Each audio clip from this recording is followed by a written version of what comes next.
Okay, here we go. Hello everyone and welcome back to my channel. I am your host, Saucy McFoodlefist, and today I am playing The Life and Suffering of Sir Brante. In the last one, we took our place as a commoner and served the noblemen of the household, and other than that, I don't remember what we did. Shooters for Ren, yes, you may follow me. Go ahead, I appreciate all the followers I can get. We're currently 11 years old, and we're gonna continue.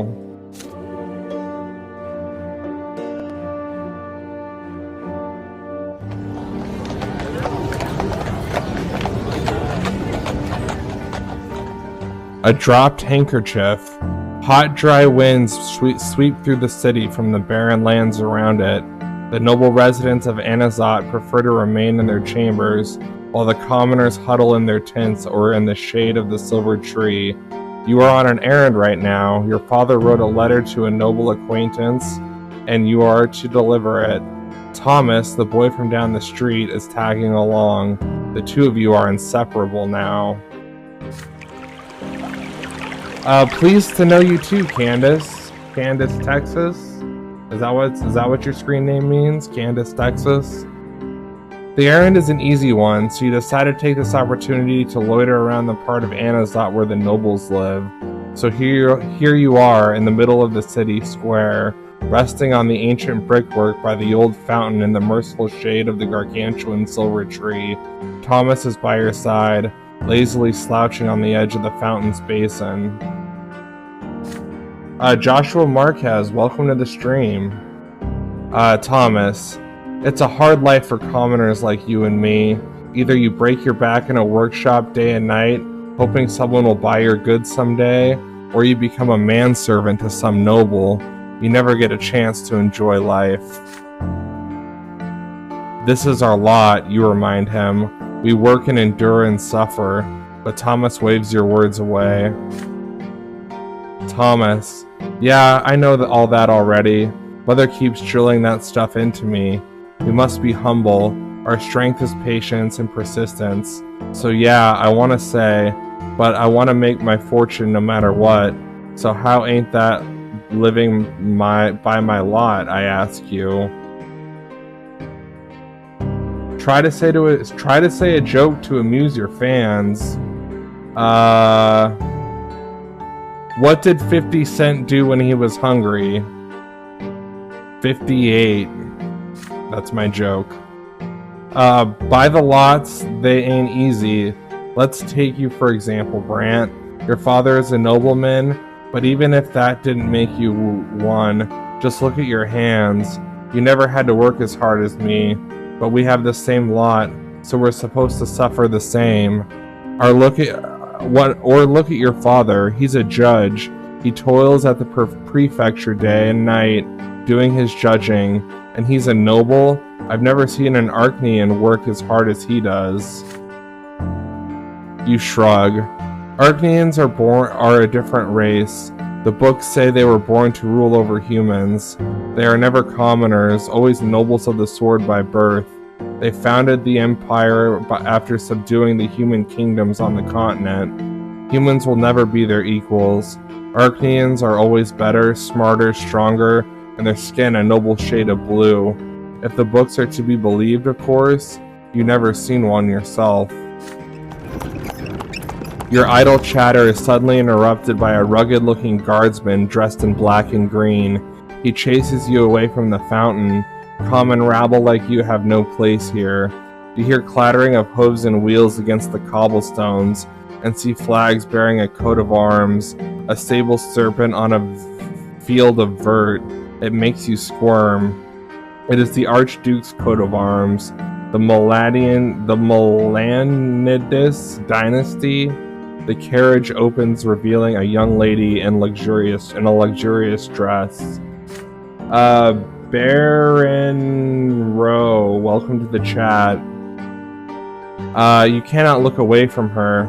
Those dainty shoulders suggested by not revealed by the cut of her dress, her black hair cascading over them, her stately slim silhouette, her pouty lips and prim nose, and those eyes, dark light, the night sky, the way she moves, fluidly and gracefully, and most of all, her skin glows as azure blue. She is a masterpiece given life. She is an Archnean. Octavia, clear the way for me.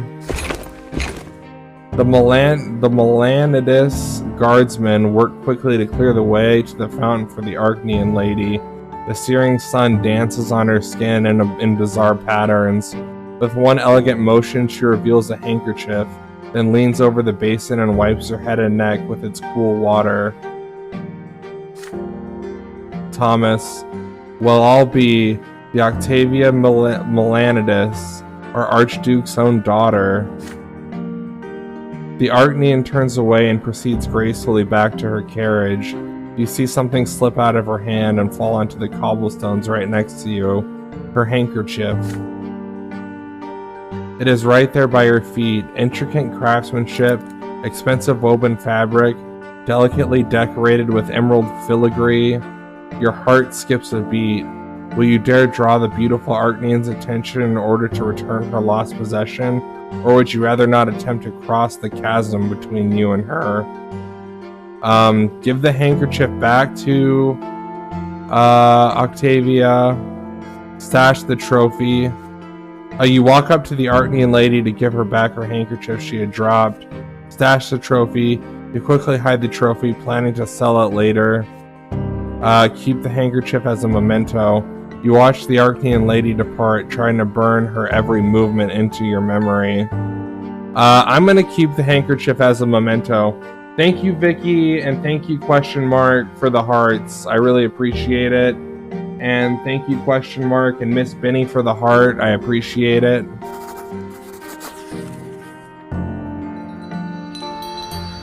You carefully observe Lady Octavia as she leaves. Her delicate figure moves through the square like a walking dream, her elegant hands gliding through the air, her hair flowing in the light breeze. Your eyes watch all over her. She returns to the carriage, leaning on a guardsman's shoulder as she gracefully climbs back inside. Oops. The soft handkerchief feels warm in your hand. You fold it carefully and hide it in your pocket. The carriage drives away, marked by the thudding rhythm of hooves.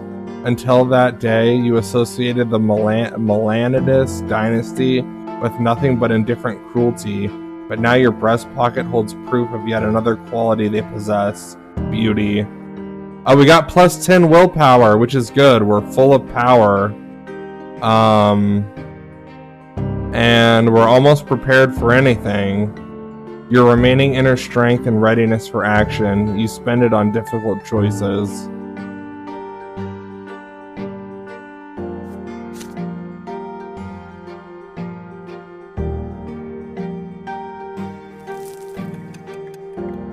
Year 1130, we're 12 years old. Excuse me. Year 1130, spring, the quorum degree. 12 years old now, you overhear an important conversation. It is a spring night, and your mother has just sent everyone to bed. You walk past your father's study and hear voices coming from beyond the door. Grandfather is yelling, and father is replying quietly. The elder Brante men are fighting, arguing about the place of the commoners in the city. You sneak outside to avoid mother's attention, and hide next to the open window of the study. Perhaps they'll mention you too. Gregor. That low-life idiot had the gall to pay me a visit and beg me for some service. He had the insolence to ask me outright. He thought I was going to support his claim for the chairman's seat in the lesser quorum. How dare he? Robert. Father, please listen. Mayor Egmont may be a lowborn, but he carries a lot of clout in Magra. He owns 5 iron mines. A friend like him could be quite useful should he become the chairman of the lesser quorum. Gregor. I don't give a damn who the Egmont is, Robert. What he is, however, is lowborn. His lot is humility and obedience. The likes of him can never rule anything. They're nothing but a flock of sheep that need firm noble hand to guide them. I wasted so many years trying to quash the quorum decree, but that accursed Cornelius Tempest did everything in his power to make the emperor sign the pathetic screed. Now the lowlifes can wield power, true power, Robert. Robert, just the right to discuss the size of the Archduke's tax, nothing more. Gregor, that is only the beginning. What's next? Are they going to arm the lowlifes now? Make them into judges? If the Empire rejects the foundations of the lots, the entire edifice will crumble. Bah, who am I telling this to? It is already crumbling, and you, my son, and heir are a harbinger of its destruction. Robert, Father, I'm begging you, I do not wish to marry a third time. Lydia is a good wife and a dutiful mother to my children. If you would only allow her to... I will allow them nothing, neither Egmont nor the freeloading wench of yours. What will you want me to do next? Live by the laws of the lowborn? I can already see where this is going, and I'd rather run my own sword through my gut than live in a country where nobles and lowlifes share the same rights. My only dream is to see the name of Brante in the blue book, but the dream will never come true. They will never call me Venerable L. Brante, and it's all because of this marriage of yours. My only hope now is to hear Stefan addressed in such a manner one day. Thank the twins I didn't let you ruin the boy. He's about to grow up a true nobleman. His children will bear the name of L. Brante. You have 2 more grandsons, says Robert. Those spineless milksops from the common lot, they're incapable of anything. The best your middle son could do is sneak into the Imperial College and get ennobled by the mantle. Excuse me. Although I have grave doubts about even that. As far as the downtrodden Nathan, I hold out no hope for him whatsoever. Your grandfather's heavy footsteps, the thudding of his cane, and the slamming of the door. It's time to sneak back home before you're discovered. Power +1.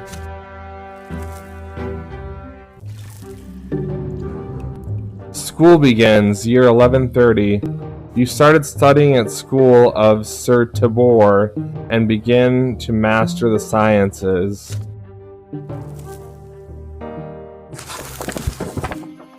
A storm of expectations. Legs, welcome to the chat. Feel free to ask me any questions that you might have. Finally, the day comes when the teachers stop coming to the house, but before you can breathe a sigh of relief and put away the books, Father asks you to come to his study. Oops. Robert, you've grown, my son. It's time for you to continue your education from home. I've chosen a deserving school for you, Sir Tibor's school for the children of noblemen and well-off commoners. Naturally, it is not a boarding school for nobles, so you will study during the day and come home in the evening. You share the news with your best friend Thomas. Thomas, Sir Tibor's school, eh? Yeah, I gotta ask my parents to send me there too as soon as they get their coin together. Father says his workshop has toiled day and night for years to save up for my education. The school is based in an ancient estate of Arcanian design. The classrooms are tall and spacious, with massive benches. The sounds of scraping quills and lectures on history and imperial law and theology echo under the vaulted ceilings. The rules are strict, the lessons tiring. Restless Thomas keeps getting distracted, and several times he gets his hand slapped with a stick for it. Every teacher demands flawless mastery of their subject. Zoe fan, how are you doing? Every day, Father asks you about your studies. You have already told him twice about how Magra joined the Empire and how the Nobles' Court of Honor is different from the Commoner's Civil Court in the city prefecture, but Father keeps pressuring you to work even harder. When it is time to go to bed, Mother will let you go to sleep until you recite a newly learned prayer for her. And when it's time to go to school, you promise her every day that you'll behave with great humility and steer clear of insolent behavior of any kind, for you still live by the commoner's lot, and that lot is hard work and suffering. Your first month in school draws to a close, and the teachers announce that there will be exams at the end of the month to determine the best and worst students in each subject. Father insists that you devote all your spare time to studying law and history if you wish to follow in his footsteps. But when you speak to Mother every day, you start considering theology. You still remember the revelations and divine visions that come in your earliest years. You only have one more day until the exam. You have locked yourself away in your room. It is already getting late. Your desk is covered with handwritten notes surrounded by leather-bound books. Just looking at them makes you queasy, but you have to read through them again, at least for one of your subjects. J. Crew, welcome to the chat. There is a nagging thought on your mind. Thomas ended up in big trouble the other day. He got in a fight with several boys who live next street. They heard about your wooden fortress and got in an outrage by the fortification built by commoners. They swore to dismantle it tonight. Thomas swore he would defend the fortress until the end. Perhaps you should abandon the books to rescue the friend in need. Oops. Sorry. But then you hear your little brother Nathan knocking at the door. He stands there shyly, not saying a word. He often does that, standing still and staying speechless until either you speak first or he runs away. But this time, he actually says something. Nathan. The door is locked. Are you okay, Saucy? Is there anything I can do to help? Your head is spinning. This is the last evening before the school exam. If you fail, your family will be very disappointed.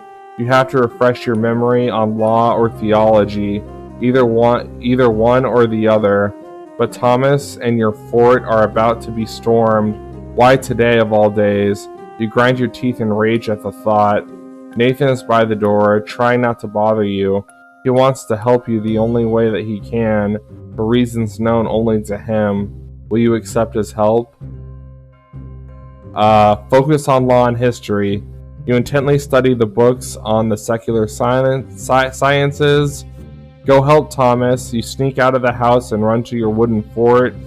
Study theology. You devote what little time you have left before the exam to studying theological texts. Spend a moment with Nathan. You put everything away and accept your brother's offer to help. I'm going to study theology because that's what interests me the most. Hold on. Oops.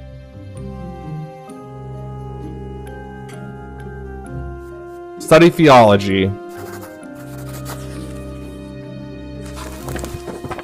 A storm of expectations. You push Nathan out of the bedroom. He cannot possibly help you prepare for the exam. With him out of the way, you delve into the books of theology. Your mind is awash with the names of saints and zealots and concepts of the divine.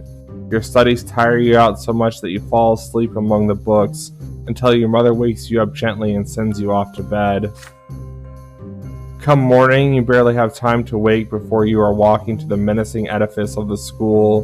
The entire day is a constant stream of school subjects, demanding knowledge, questions, demanding answers. You demonstrate satisfactory knowledge of law and history, though you are somewhat confused by the technicalities in chronological order. It feels like the day will never end, but the end does come at last. The theology exam, as luck would have it, is the final test of the day. The teacher, a priest, starts asking questions. Surprising even yourself, you provide coherent answers for all of them. You quote eminent theologians on how the lot of the clergy is to provide spiritual guidance to the other estates. When the questions require examples, you quote Mother's prayers and live off the saints you have read with Mother. You earned the highest grade on the exam. Well, that's good. Uncle Wayne, welcome to the chat. How are you doing? Back home, you are overjoyed to tell your mother how you aced the theology exam. She pats you on the head gently and says you should tell your father how you did in history and law. +1 relationships with mother.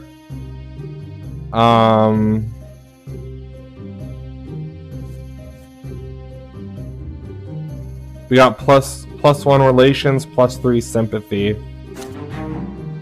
Spirituality +1. We're a searcher.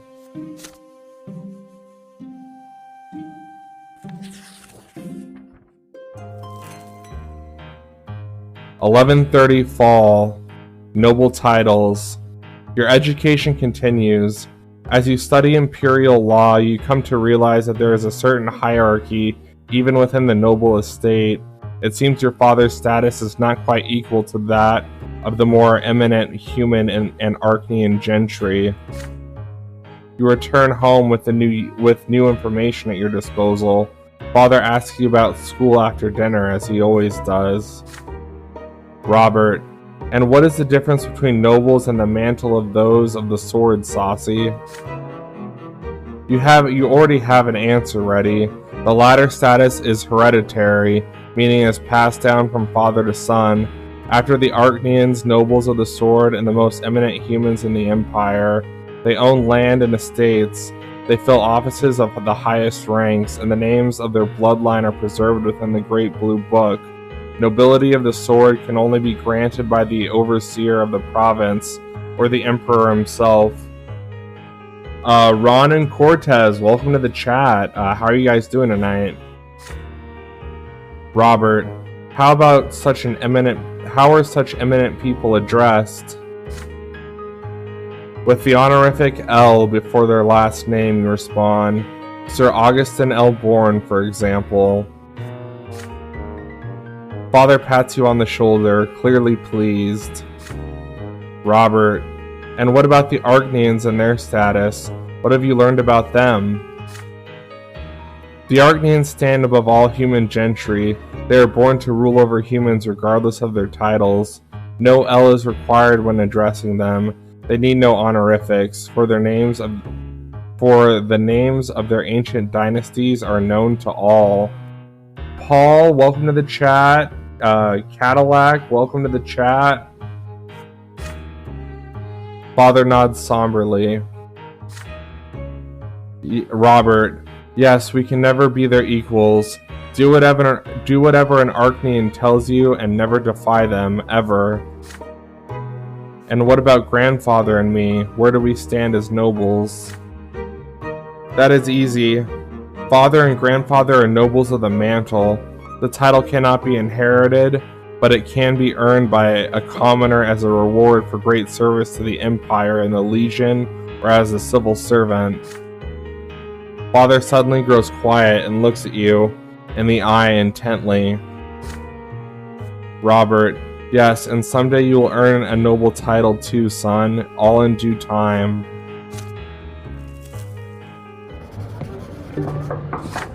Sons of Nobility. Sir Tibor's school teaches children of all stripes. Nobles of the mantle and low-born parents can send their sons here, and every passing day the children of noblemen invent new ways to snub and bully the commoners. CEO of my life, welcome to the chat. Most of the time bullying leading them is Diedrich, the son of the secretary for the Imperial Chancellery and self-important slob. The sons of noblemen never pick on you, however. They know that your father has been ennobled by the mantle. However, Diedrich has his retinue soon. Choose Thomas as their favorite victim. Time and time again, you ask your friend not to pay them any mind. But again and again, Thomas grows angry and snaps at their self-satisfied mockery. It is the early morning. The students are busy flocking to the classroom for their next lesson. You wave Thomas over when you see him. He waves back at you, and then a bucket full of slop splashes on him. Needless to say, it is the work of Diedrich and his entourage. You hear his familiar creaky laughter. The tailor's son stinks. How dare he sit next to decent folk? Thomas clenches his fists. You're dead, Diedrich. He throws himself at Diedrich's haughty entourage like a soldier ready to wage war. He attacks them first. This is just what they expected, and they are free to retaliate. He barely makes one movement before 4 pairs of hands grab him at once. Diedrich sneers and kicks your friend in the belly. Thomas gasps for air and starts coughing. You stand between them as Diedrich readies another kick. The nobleman's son cocks an eyebrow. Why do you mingle with commoners, he asks. Your father is a noble of the mantle. You ought to be friends with your own kind, your equals, not some dirt beneath your feet. Behind him, 4 boys hold Thomas down as he struggles furiously. The other students are watching you, frozen in fear. Diedrich haughtily extends a hand to you. He clearly expects you to shake it. What will you do? Challenge Diedrich to a fight. You challenge the nobleman's son to single combat. Turn him over to the teachers. You sick the school authorities on Diedrich and his retinue. Abolish the nobleman's sons. The children of parents who have been ennobled by the mantle still bear the commoner's lot. Shake Diedrich's hands. He's right. Being friends with the sons of nobles can benefit your family. I'm gonna shake Diedrich's hands. And Diedrich, Thomas, and the entire school see you shake his hand. There is a truth in what he said. You are both children of nobles. Being friends and your peers is good for the family and your father's standing. The secretary's son's hand is cold and moist. Thomas winces when he sees you shake the boy's hand. A satisfied smile appears on Diedrich's face. Now he has finally gotten what he wanted. He signals to his friend to let Thomas go. Thomas gets back on his feet, looks at you straight in the eye, and shakes his head in disappointment. Hot Rod, welcome to the chat. How are you doing? Thomas. I didn't ask you about that, Saucy. Why you? Thomas avoids you for the rest of the day. Non-stop, welcome to the chat. When the lessons end, he quickly packs you up and leaves without you. You spend the evening with Diedrich and his retinue. And as it turns out, the children of noblemen aren't so bad when you get to know them. They are simply afraid of their status and eager to avoid being mixed up with low-born boys. Not Diedrich himself, however. His stupidity and bravado are astonishing. He clearly became their leader through audacity and overconfidence. However, you always remember exactly why you need his friendship. Several days pass, then Diedrich invites you to his family's house. You inform father of the invitation. Robert, you made friends with the city hall secretary's son? This may bode well for our family. Well done. I will accompany you there. Both of you travel to the city hall district when the time comes. The secretary's house is larger and more luxuriously decorated than your family's. There is even a garden in front of it, planted in imported soil. Diedrich pompously introduces you to his father, a balding, aloof-looking nobleman. The two fathers sip wine until the sun goes down, discussing Anazot affairs such as the Quorum Decree, the Lesser Quorums, the policies of Archduke Milanidis, and the new agenda set by Prefect Elborn. Father doesn't forget to mention that he is related to the prefect. The two fathers part on good terms. They agree to invite each other over to dinners and aid each other in work-related matters. You take the carriage back home. Father tussles your hair tipsily. Robert, this is a very good connection for your family. I'll tell your grandfather how you helped me set it up. You did very well, Saucy. Sir Gregor will certainly appreciate this. In turn, you share a thought that has been weighing heavily on you. In order to make this acquaintance, you had to ignore your best friend Thomas for the better part of a week. What should you do now? Maybe you should apologize to him first. If you are truly good friends, your friendship will survive this trial. The next day, you catch up with Thomas after school. Naturally, he would rather hurry ahead instead of talking to you. You have to keep up with him while talking, which is quite difficult. Dr. Drayless 1, welcome to the chat. There is no reason to be angry anymore, you plead with Thomas. Those noblemen's sons have settled down. They'll never bully him again. You tell him how your father turned his fleeting acquaintance into a useful connection. You reassure Thomas that he will always be your friend, not Diedrich.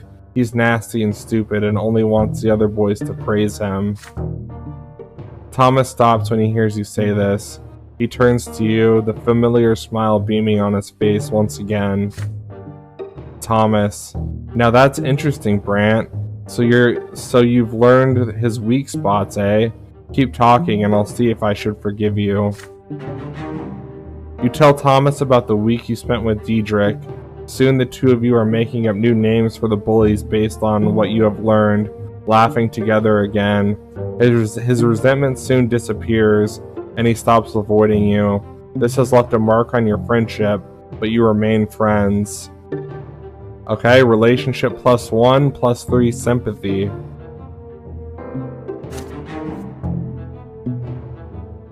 You tell Thomas all about the week you spent with Diedrich. Okay, relations -1, okay. Reputation, modest person. The honor of your family and your position in high society, it affects your nobility, how the nobility treats your family. Okay.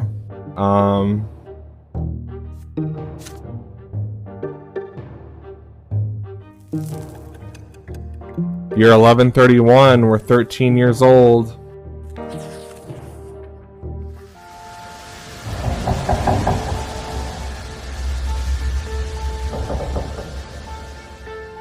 The Silver Tree.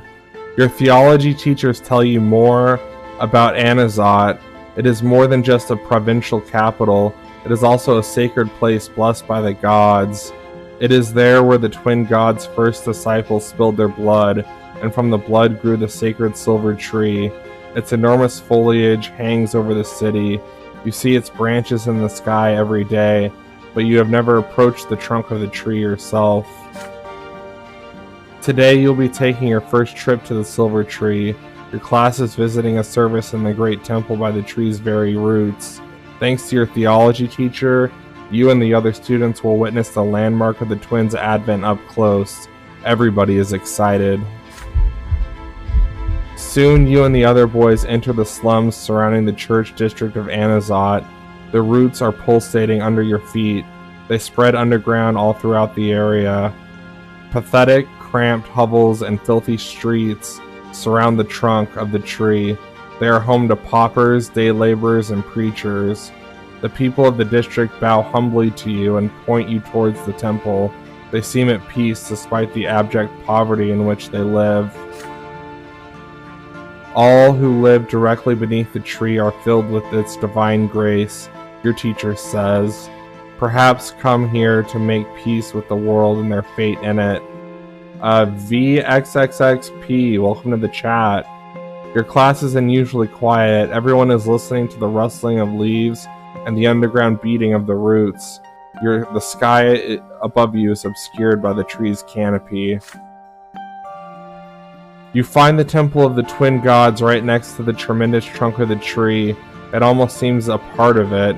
There is a crowd there, pilgrims dressed as traveling clothes, paupers and beggars, common people of the city, and the occasional well-dressed noble. There are arguments among some people who are gathered in separate small groups. Many people are wandering around, staring upward at the tree's branches. Steve Bolden, welcome to the chat. The tree impresses you with its might and calm emanating from it. You are filled with a desire to sit down and think of the world, to learn something about yourself, to touch the silver white bark and hearken to the whispering leaves. You are distracted enough to fall back from the rest of your classmates. You notice a small path. It should take you right next to the trunk. A tall red-haired woman walks out of the crowd of pilgrims. She is wearing a worn white robe. She is no longer young, but her face is youthful and covered in freckles. Her hands clutch a book. You have never seen this lady pilgrim before, that she looks at you almost as if she has recognized a lifelong friend. She beckons to you and says her name, Mathilde, a preacher from Estonia. What she says next, she shakes you to your very core. It is commendable to see a young man so keen to learn the teachings of the twins, she says, yet you will never follow the light of the truth within the walls of the temple. Inside you will only find the lies about the lots, the erring words of the prophet Asatius, sanctified by the passage of centuries. Yet anyone who sets out to read the accounts of the twins' own lives knows that they never so much as mention the lots. The red-haired preacher's words frighten you. They clash with everything you have heard from Mother, everything you have been taught in school. The lots are a lie? You freeze in fear. Should you argue with Mathilde, or ask for more information, or should you treat her as a madwoman and catch up with your classmates? You suddenly feel a small warm hand grasp your own. You see a girl right next to you. She is just a little older than you, wearing a black dress, threadbare yet almost spotless.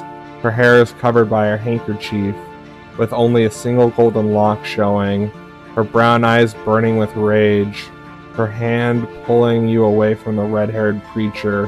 Calvin Mayberry, welcome to the chat.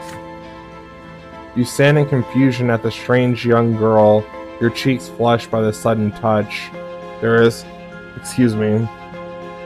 just a bit of color on her cheeks too, but then she starts speaking to you quickly. Jean. Don't listen to her, she's dangerous. Come to the temple with me, only there you will see the truth. You stand there surrounded by the crowd of praying pilgrims and the sounds of shuffling feet torn between two people you have never seen before, and each of them expects you to follow her. But all the while you hear the whispering of the wind in the tree's branches. The branches reach out for you, almost as if the tree wishes to speak to you itself. Can you hear its voice? Follow the girl into the temple, okay? What truth will you learn inside the temple? Stay with the red-haired pilgrim. What else does she have to say? Leave them and approach the tree. The tree, it knows more than any human. Give in to the epiphany. You open yourself to the tree and listen as it speaks. I'm gonna give in to the epiphany.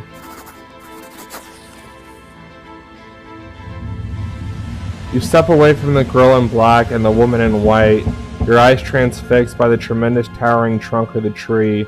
For some odd reason, you recall Mother's ant farm, with the ants hard at work inside, and her face as she explained its laws. It is a fleeting distant memory, a child's realization about the workings of the world at large, and at this very moment, you see yourself and all other people for the ants they are. You cannot look away from the tree. The people around you begin to fade away. Their voices melt together and disappear. The world that surrounds you feels frozen and still now. The slow swaying of the rustling branches is all there is. The branches catch you and raise you up. You soar in the air, higher and higher, the trunk of the silver tree, the branches and leaves, their light is binding, the light that holds you up and embraces you. And at this moment, you realize something as clear as daylight beating down on you from high above. This tree is divine. There is no doubt left in you. The tree was planted by the twin gods and left in this land, an ever-living proof and mark of the twins' existence. And the tree, it speaks to you, speaks in a language you understand, in a language you learned long before you were born. It speaks soothing love, and of crystal clear law, and of love and law, intertwining to bring the miracle of life to you. From the high up, you can clearly see all the land below. From here you see the entire empire, embroidered with shining thread of the providence, illuminated by the twins' presence. It takes you but a moment to finally realize what the teachers have been talking about all this time. The fate and lots of the people, the workings of life in the empire. It was all created and arranged by the twins, and absolutely everything bears their mark, their design and inspiration. And it is this world that you are given life. Somehow the tree seems to realize that the revelation is now fully within you. It gently lowers you back down to the ground. You glide down between the glowing branches, illuminated by what you have just seen. Jean, you spoke to them? You come back to your senses. You are still standing by the tree, firmly rooted up to the ground. The branches release you, and you are once again aware of the pilgrims' prayers and the noise of the crowd. The young girl in black is staring at you. She is clearly agitated. My uncle is a priest, and he told me the twins can choose to speak with you through the tree, but I've never seen it happen before. Jean starts asking you questions. She wants you to tell her what you just experienced, but you cannot speak. It is so difficult to see the temple's familiar interior again, to see the district around it and the sky above. The memory of the sight from atop the silver tree now gleams in your mind. Jean, I just hope you'll share your revelation with me someday. Don't worry, I'll get it. My name is Jean. I'm an acolyte. I work in the temple. I help my uncle clean the grounds and cook food for the poor, and I also greet the worshippers. People come here all the time. Many are lost, and they don't know where to go once they're inside, but nobody should feel lost in this place. The temple is for all estates.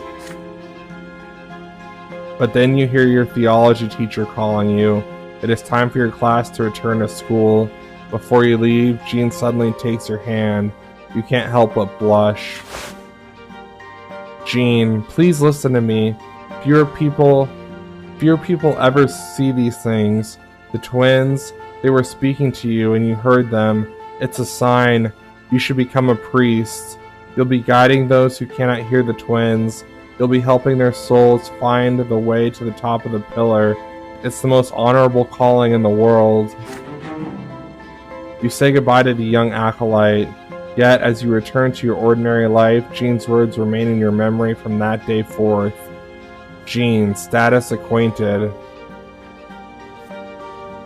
By the will of the twins, you were destined to meet. Spirituality +1. Alright, we're growing in spirituality. Achievement unlocked. Silver Whisper. Revelations of the tree. Event has happened. Conditions, an epiphany. Experience the revelation. You experience a revelation by the sacred silver tree.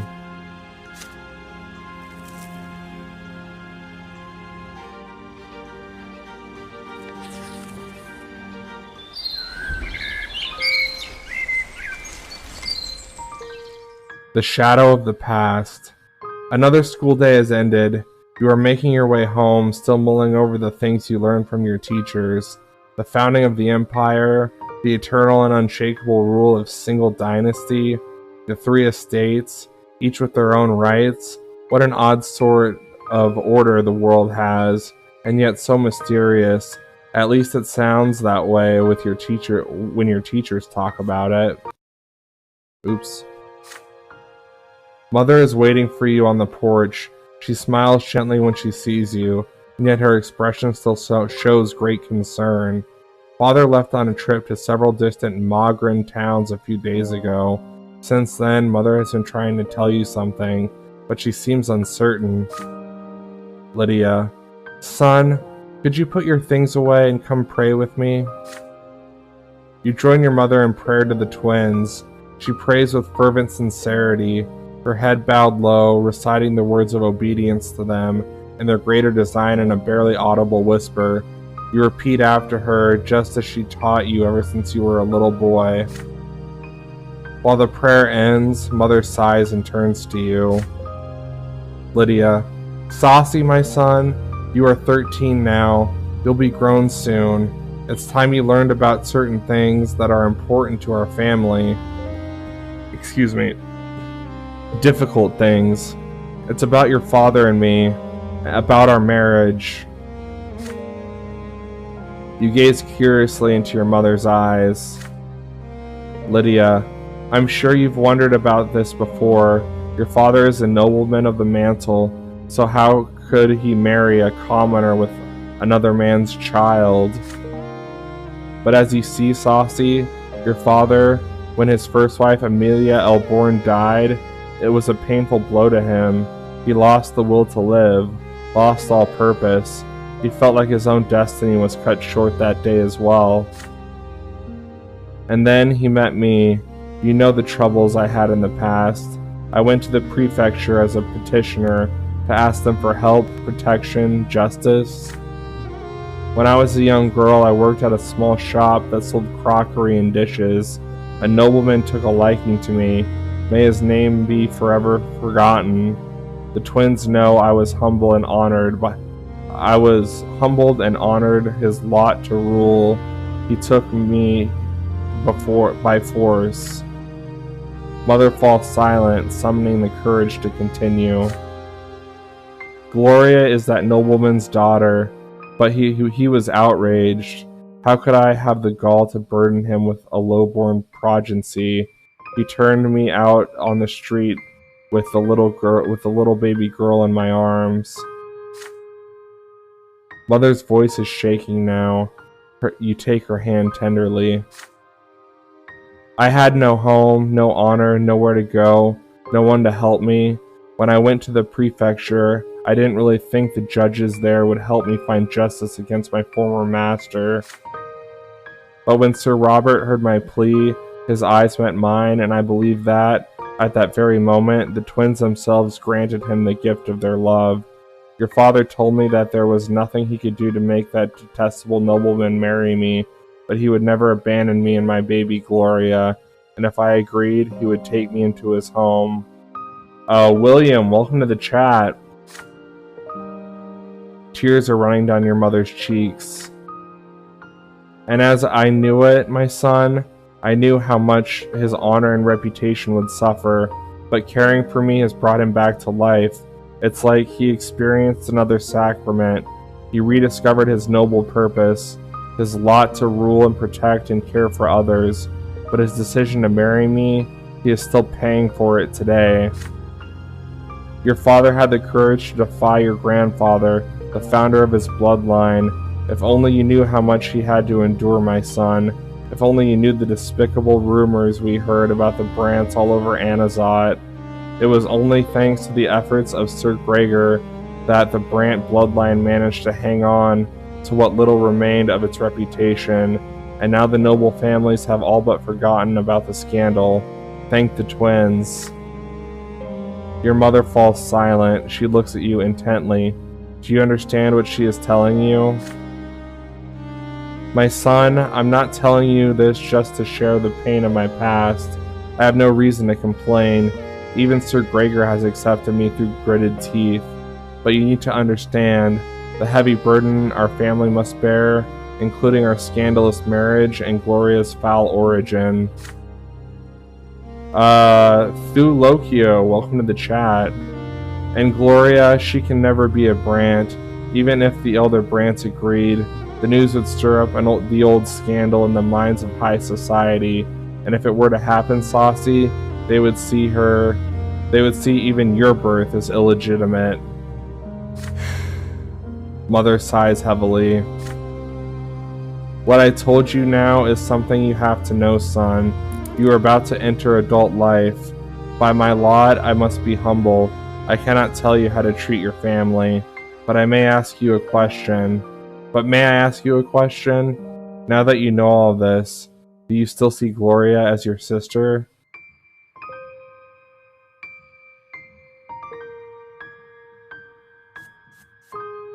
Accept Gloria as your sister.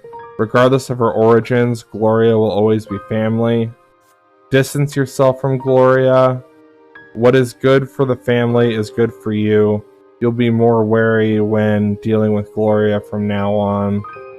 Evade the question. You do not want to disappoint your mother or Gloria, but you are not ready to promise anything yet. I'm gonna evade the question. The shadow of the past. You do not want to disappoint Mother or Gloria, but you also do not want to make any promises you cannot keep. Who knows what the future may hold? It always pays to be careful. And so you hide your true feelings and offer Mother a guarded response. You are not grown up enough to have say in the matters such as these. You will not be in charge of your family's affairs anytime soon. Of course, Gloria means a lot to you, and she always will, regardless of her status in the Brante home. Mother nods sadly. Lydia, I understand, Saucy. You want what's best for everyone. You don't want to betray your sister, but you also don't want to give her too much hope. You're still young, and don't have to make a choice just yet, but you'll have to decide one day, I'm afraid. The world won't let you stand aside forever. Just then, you hear Gloria carefully knock at the door of your mother's chambers. Gloria, Mother, Saucy, I couldn't find you. You greet your sister as if in the past few minutes never happened. You suggest reading some ancient poetry down in the library together. Gloria agrees, suspecting nothing more about what Mother told you just now. Mother remains alone by her bedside, thanking the twins for the gift of humility with a quiet prayer. Sympathy with your mother +2, relations -1. Willpower +5, prepared for anything.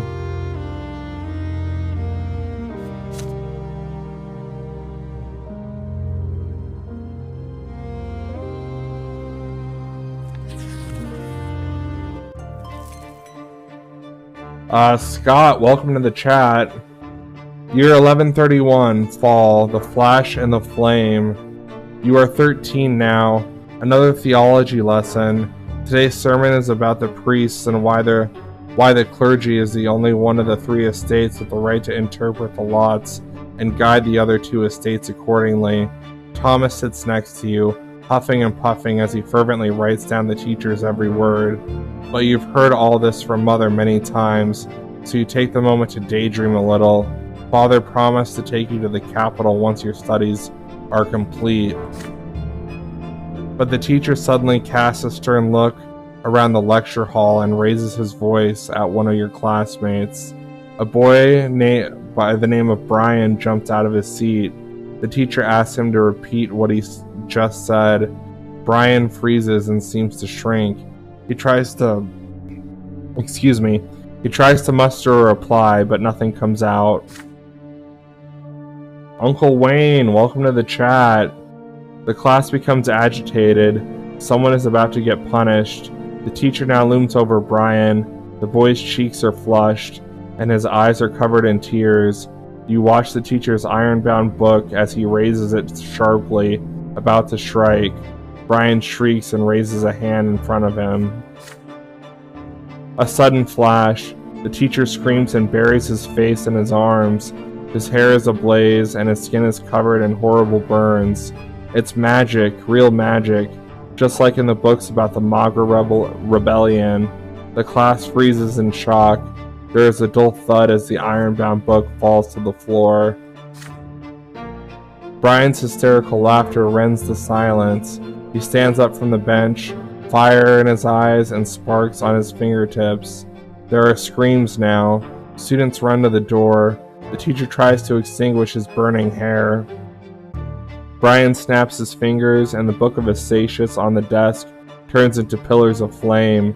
He laughs and raises his arms, and the curtains catch fire. The screams grow louder as the fire howls. Brian's face is tense and violent. His mouth is spewing flames. His whole body is shaking with laughter. He steps towards the door. You and Thomas glance at each other. Alfonso, welcome to the chat. Thomas Guerrero. He's going to burn the whole school down. Your friend's determination makes you brave. You run behind Brian and knock him off his feet. You both tumble to the floor. Even through his clothes, his body sears your flesh. Brian screams, convulses, and grabs Thomas by the shoulders with his burning hands. Thomas howls but stays put, then knocks Brian senseless with several fierce blows to the head. There are servants fussing around the room now. They put out the fire and take away the teacher, his body covered in horrible burns. You and Thomas remain next to Brian, who is lying on the floor silent. Soon, 3 men in black cloaks enter the doors of the school, each bearing an edict sealed with silver. The Inquisition. You and Thomas are told to step away from the witch. They lock Brian's neck in a silver collar and take him away. One of the Inquisitors remained behind to tell the students what happened. That was magic, he explains. The ungodly power that twists the minds of men into a savage instrument of murder. Only the sacred shackles of silver can hold it at bay. Only the power of the twins can save us from its evil grasp. The next day, you are forbidden from ever mentioning Brian's name again. He is no more. Alright, +1 relations with Thomas.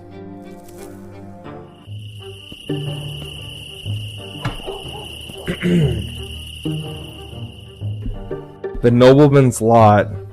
A great day looms ahead. 100 years ago, Uther Tempest was anointed to rule over the Empire, blessed by the twins themselves.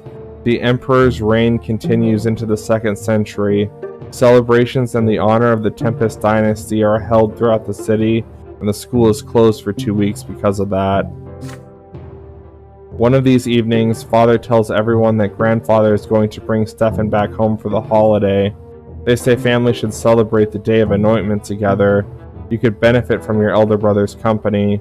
With his noble education, Stefan might be able to teach you how noblemen are supposed to act. Soon, Stefan arrives. He now handles himself differently.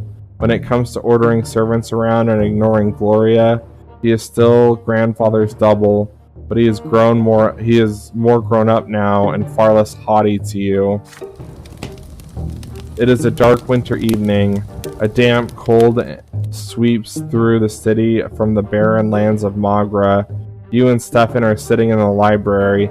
He is telling you all about Eterna, the capital of the Empire. It is full of so many wonders. The Imperial Palace, the enormous Temple of the Twins, the Military Academy, the Imperial College. You have read so much about these places, yet he has seen them firsthand. Nathan enters the library. He looks concerned. Nathan. I can't find Gloria. I looked everywhere. She's not in the attic, not in the sitting room, not in the kitchen. I heard she wanted to sneak off to the ruins of Char Melandis's palace. She could be lost in there. Thank you for the heart. I appreciate it. The Nobleman's Lot. You and Stefan exchange looks. Char Melandis, the rebellious duke, the ruins of his palace are a dangerous place.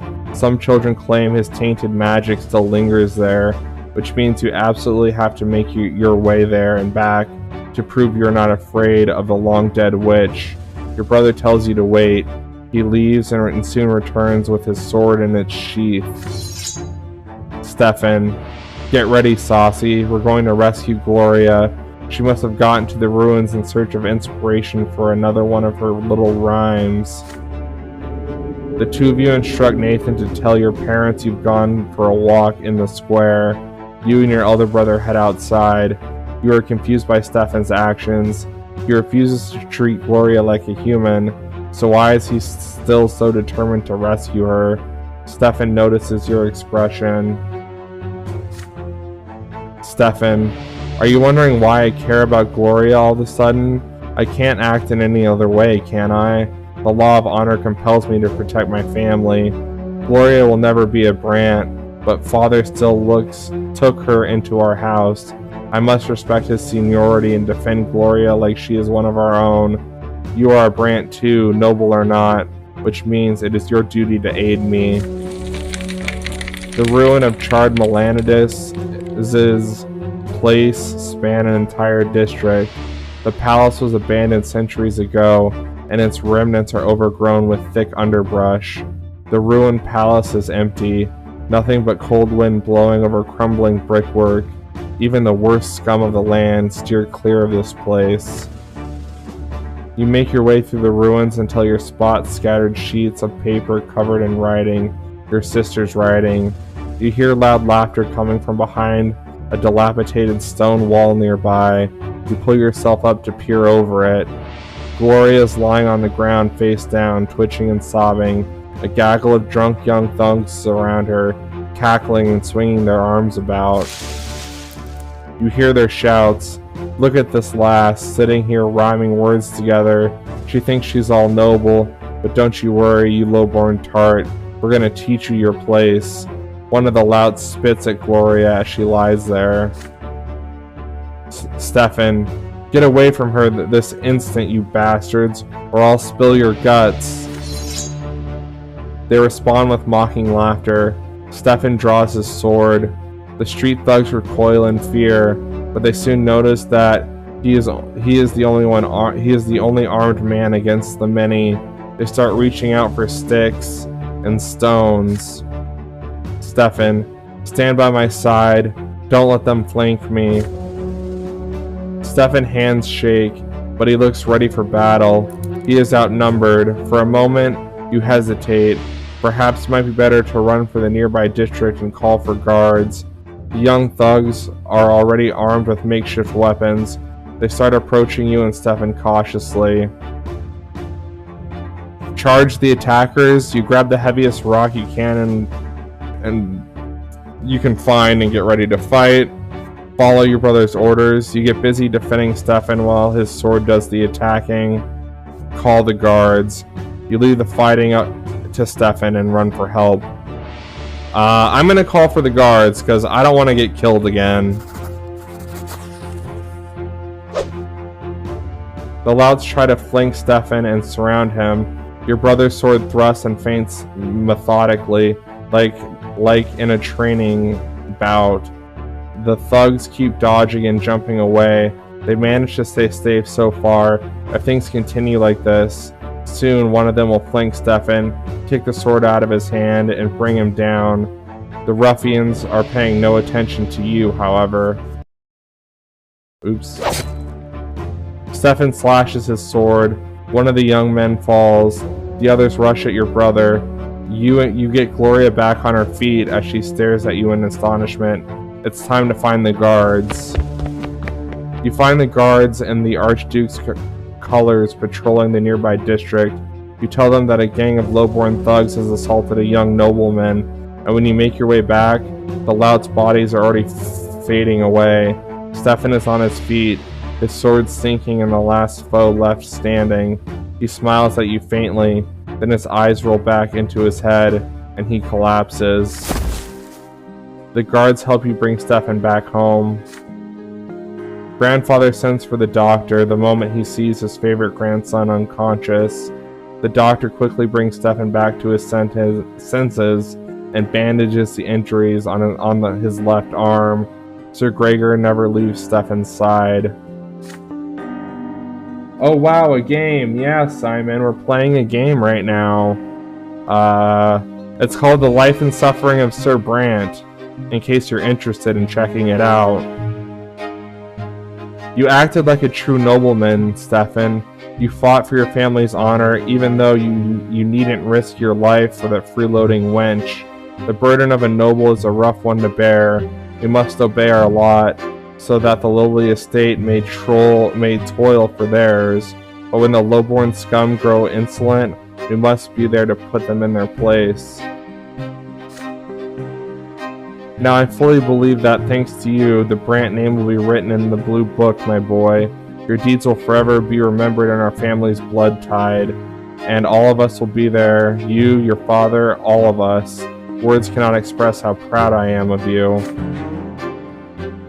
You leave your brother's side without a word. Grandfather will never recognize you as Stefan's equal and father's true heir. He will never treat you as part of the family. He thinks you will not add a single worthy deed to the family's blood tide. You, Nathan, mother, he acts like all of you are unworthy to bear the Brante name. Had you acted differently that night, would your grandfather be proud of you? Who knows?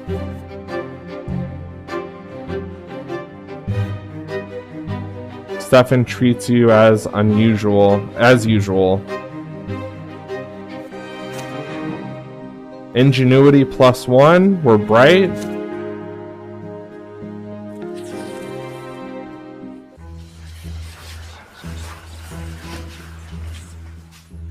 Trail of assailants. Before long, the entire city hears how a gang of lowborn thugs assaulted Stefan Brante. Grandfather ensures that the brash young men are found. Some of them are taken into custody as soon as lesser death releases them. Grandfather seeks vengeance on those who hurt his favorite grandson. Prefect Elborn, a friend of your family, promises to personally oversee the trial and ensure that justice is served. Stefan and Grandfather decide to stay in Anazat until the trial ends. Grandfather demands true death for every single assailant. You ask your father to explain something. How can a legal court sentence criminals to true death? How can worldly rule the twins' law? Robert, your words are true, my son. Their law is second to none. Yet the twin gods also made the empire and all its ways. The court of law exists to execute the laws of heaven here in the world. Should the court of law sentence a person to death, the law high above will always enforce it, and so every execution brings true death. The commoners who assaulted Stefan, a born nobleman, have committed a grave offense. There is no doubt about that. And yet, according to the Emperor's decree, even commoners have the right to defend themselves when they are about to face true death. This means that all of us will have to appear at the trial and testify before the court. Evening comes. Gloria visits your room. She looks crestfallen, and her fingers keep reaching for her long hair. You put away your school books and ask what is bothering her. The trial is tomorrow, says Gloria. I thought I was going to appear there too as an eyewitness. After all, this whole mess started because of me. But Sir Robert isn't even going to mention that I was there. Can you imagine? He says it would ruin the case. Why am I always in the way? Nobody ever mentions me. Nobody has to listen to me. It's like I don't even exist. And I thought Stefan standing up for me finally meant something. Maybe I'll become part of the family. But no, everything is back to usual now. Gloria tries her best to hold back the tears. You do your best to comfort her. Father just needs to keep the family out of trouble. If Sir Robert believes that I only bring trouble, why did he took me into his house at all? Gloria runs away. You return to your books, but you can't help but get lost in thought. What if they told the court you weren't there either? How would you feel then? There is a knock at the door. It is Father. He closes the door behind him and sits next to you. There is an exhausted look about him. Robert says, "Son, you will soon be testifying before the court tomorrow. Please remember what I'm about to tell you. Gloria wasn't at the ruins at all. You went there with your brother to inspect the historic site. The lowborn men insulted Stefan first and then attacked him. Stefan had managed to deal with the assailants on his own by the time the guards intervened. Gloria will cast suspicion on the case. If we mention her very existence in court, the reputation of the family will suffer. Your grandfather will never forgive me if that happens. Don't let me down. We're all counting on you. You recall the night of the fight like it was a moment ago. Gloria sprawled under the feet of those crackling thugs. Her poetry, her greatest treasure, scattered on the ground. She thinks she's all noble. Those were the words that spat down at her. But doesn't grandfather mean the same thing when she denies that she is part of the family? But if you do what your father tells you, the trial will end quickly. Those commoners will face true death for assaulting a noble. If you mention Gloria, things will get complicated, and you cannot predict how the trial will end. Which is more important to you, what is right or what is just? Support father. You will do as father told you and avoid mentioning Gloria to the court. Lie to father. You agree with father now, but you will tell the truth later. Convince father to change his mind. You are determined to change father's opinion and make sure Gloria gets fair treatment as she deserves. I'm gonna do that. You look father straight in the eye and tell him what you think. You are not going to bear false witness in court. He is a judge himself. How can he make you lie to Sir Elborn? And what of Gloria? Is she not a Brant too? Does she not deserve justice? Or maybe grandfather is right, and she is just a freeloader who deserves nothing but shame. If so, how come father agreed to take her into his home and under his protection? Saying this to father is tough. Deep inside, you pray. He hears no weakness in your voice and sees no blood rushing to your cheeks. But it seems he is listening to you intently. The wrinkles on his forehead grow deeper and his fingers stammer out staccato against the armrest. Robert, this is going to be tough, son, but you're right. You're right. I took Gloria into my home, and so I must protect her like my own daughter. This was my decision, and I stand by it. I will speak with Stefan in the morning. Now I pray your grandfather never hears of my change of heart. The day comes. The trial takes place in the lesser hall of the city prefecture. Sir Elborn himself presides as the judge. You are the first to testify in court. You tell the court the truth about the night, how the thugs humiliated Gloria, how Stefan and you came to help her, and how Stefan defended his half-sister. Out of the corner of your eye, you watch your grandfather's face grow red, yet he remains silent. There are confused whispers in the hall. The commoners on trial cry out, "It's the truth, Gloria was reciting poetry, and they simply told her she was defying her lot. The situation has changed. By this account, Stefan was not acting in defense of himself or another. He merely assaulted the first in order to retaliate against those who insulted his sister." You spread your feet to the stand firm and inhale before you speak next. You ask the hall, "Is it not a nobleman's duty to honor his family's name?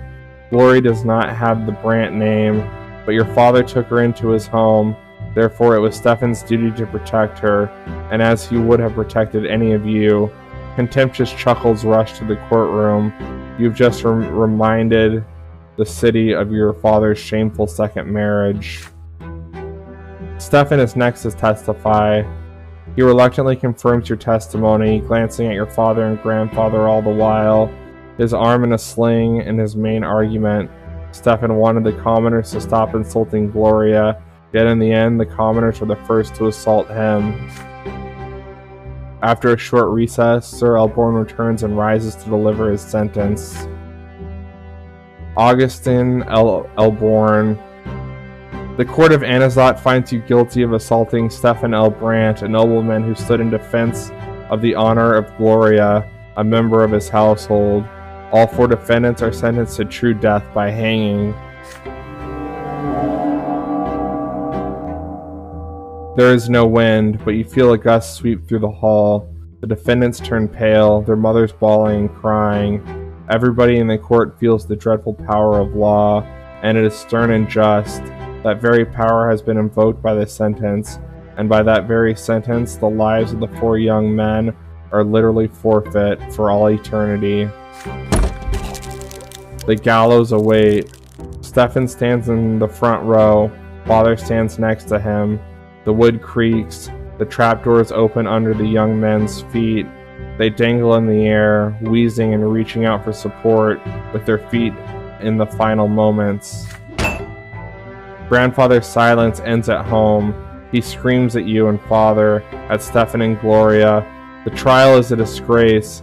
His screams are punctuated by thudding of his walking stick against the floor. Father says they had to defend their family. It would have been truly a disgrace if they had shirked their responsibilities. Stephen excuses himself to bandage his arm in order to stay out of the way of the argument. Gloria is quiet but glowing. You stay quiet too. It is all over now. It is all over now. Nobody bullies Gloria on the streets anymore. Those 4 commoners are dead forever. Their families were taught a cruel lesson.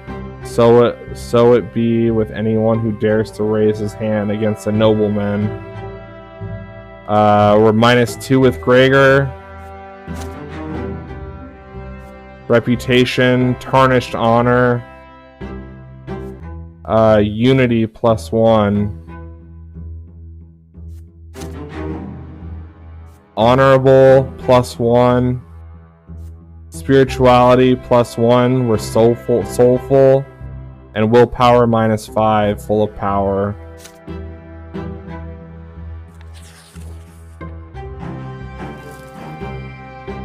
An adult question. The event is a consequence of your previous actions. Conditions met, spirituality less than 4.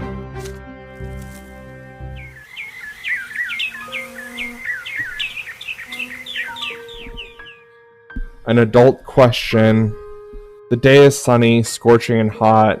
You are sitting in the yard in the shade of a tree, studying books about the twins' great descent. You hear shy, quiet steps. There is no need to look back. You know from the sound that it is Nathan. Your younger brother also sits in the shade of the tree, yet he is quiet. He is not tugging at your clothes this time. That is unusual. He is just sitting by your side, breathing loudly. You tear yourself away from the book and look at your brother. Nathan is in deep thought. He seems uneasy. He is fidgeting with the symbol of the twins, a cross inside a circle, the lash bound around the sword.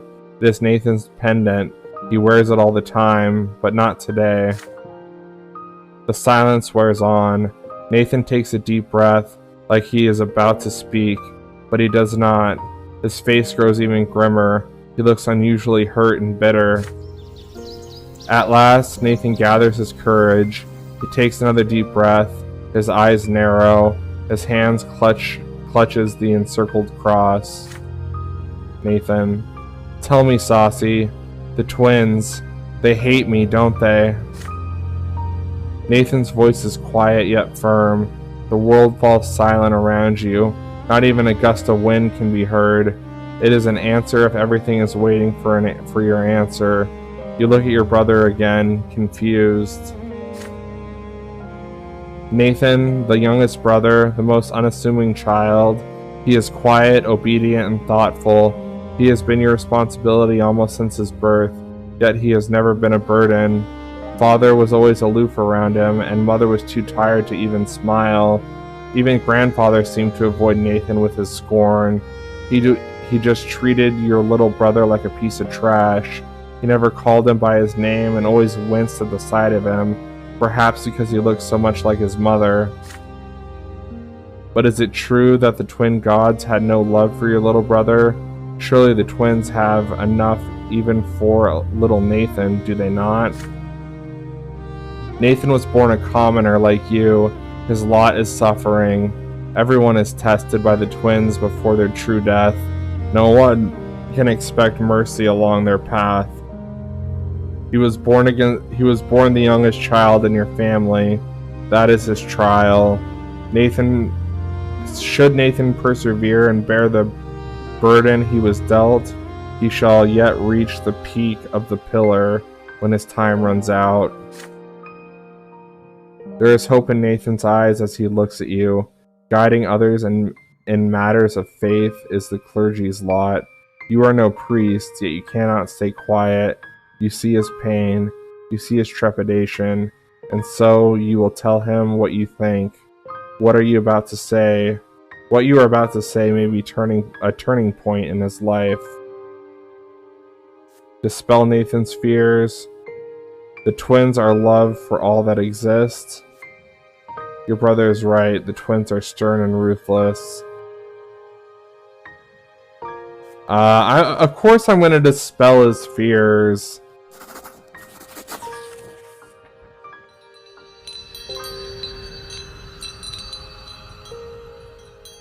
An adult question. You tell your brother that the twins are more than just law and will. They are love. So writes Astatius, the disciple of the elder, and so says Mother. As both of you and him were brought into the world through their providence. It is officially New Year's Day. Midnight on New Year's Day, everybody. Happy New Year to everyone who's watching this stream. And thank you for spending your holiday with me. Geodude, welcome to the chat. It is true that their love is quite unlike the love of humans have for one another. They cannot forgive others unconditionally like mother and father would. Your parents love you no matter what, but they are unlike them. And yet the twins bear no hatred, for they descended to our world and granted us knowledge on how to live, and this is the great treasure indeed. The twins put us all to the test with the hardships they send. They watch how we follow our lots, and if Nathan suffers and feels no love from them, then that means they believe in him and know he will endure his suffering. They know he will humbly accept it and let it pass through him, let it purify him. This is the manifestation of their love. Nathan hangs on your every word. The despair fades from his face. He is smiling. He puts the chain with the encircled cross back around his neck and hugs you gratefully. So, Nathan, so they do love me. Thank you. You've helped me hold on to my faith. You hug Nathan back and hear him sniffle on your shoulder. You will remember this little talk for years to come. +1 relations, +2 sympathy. Spirituality, +1. Nathan's admonition. Event has happened. Conditions, spirituality, >4. Your younger brother Nathan Brante receives a spiritual admonition from you. Joseph, welcome to the chat.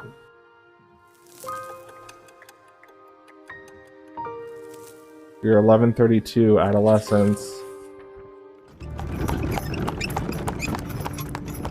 Alright, I think we are going to end the stream off here. Happy New Year, everyone. Thank you all so much for watching. If you like this video, give it a thumbs up.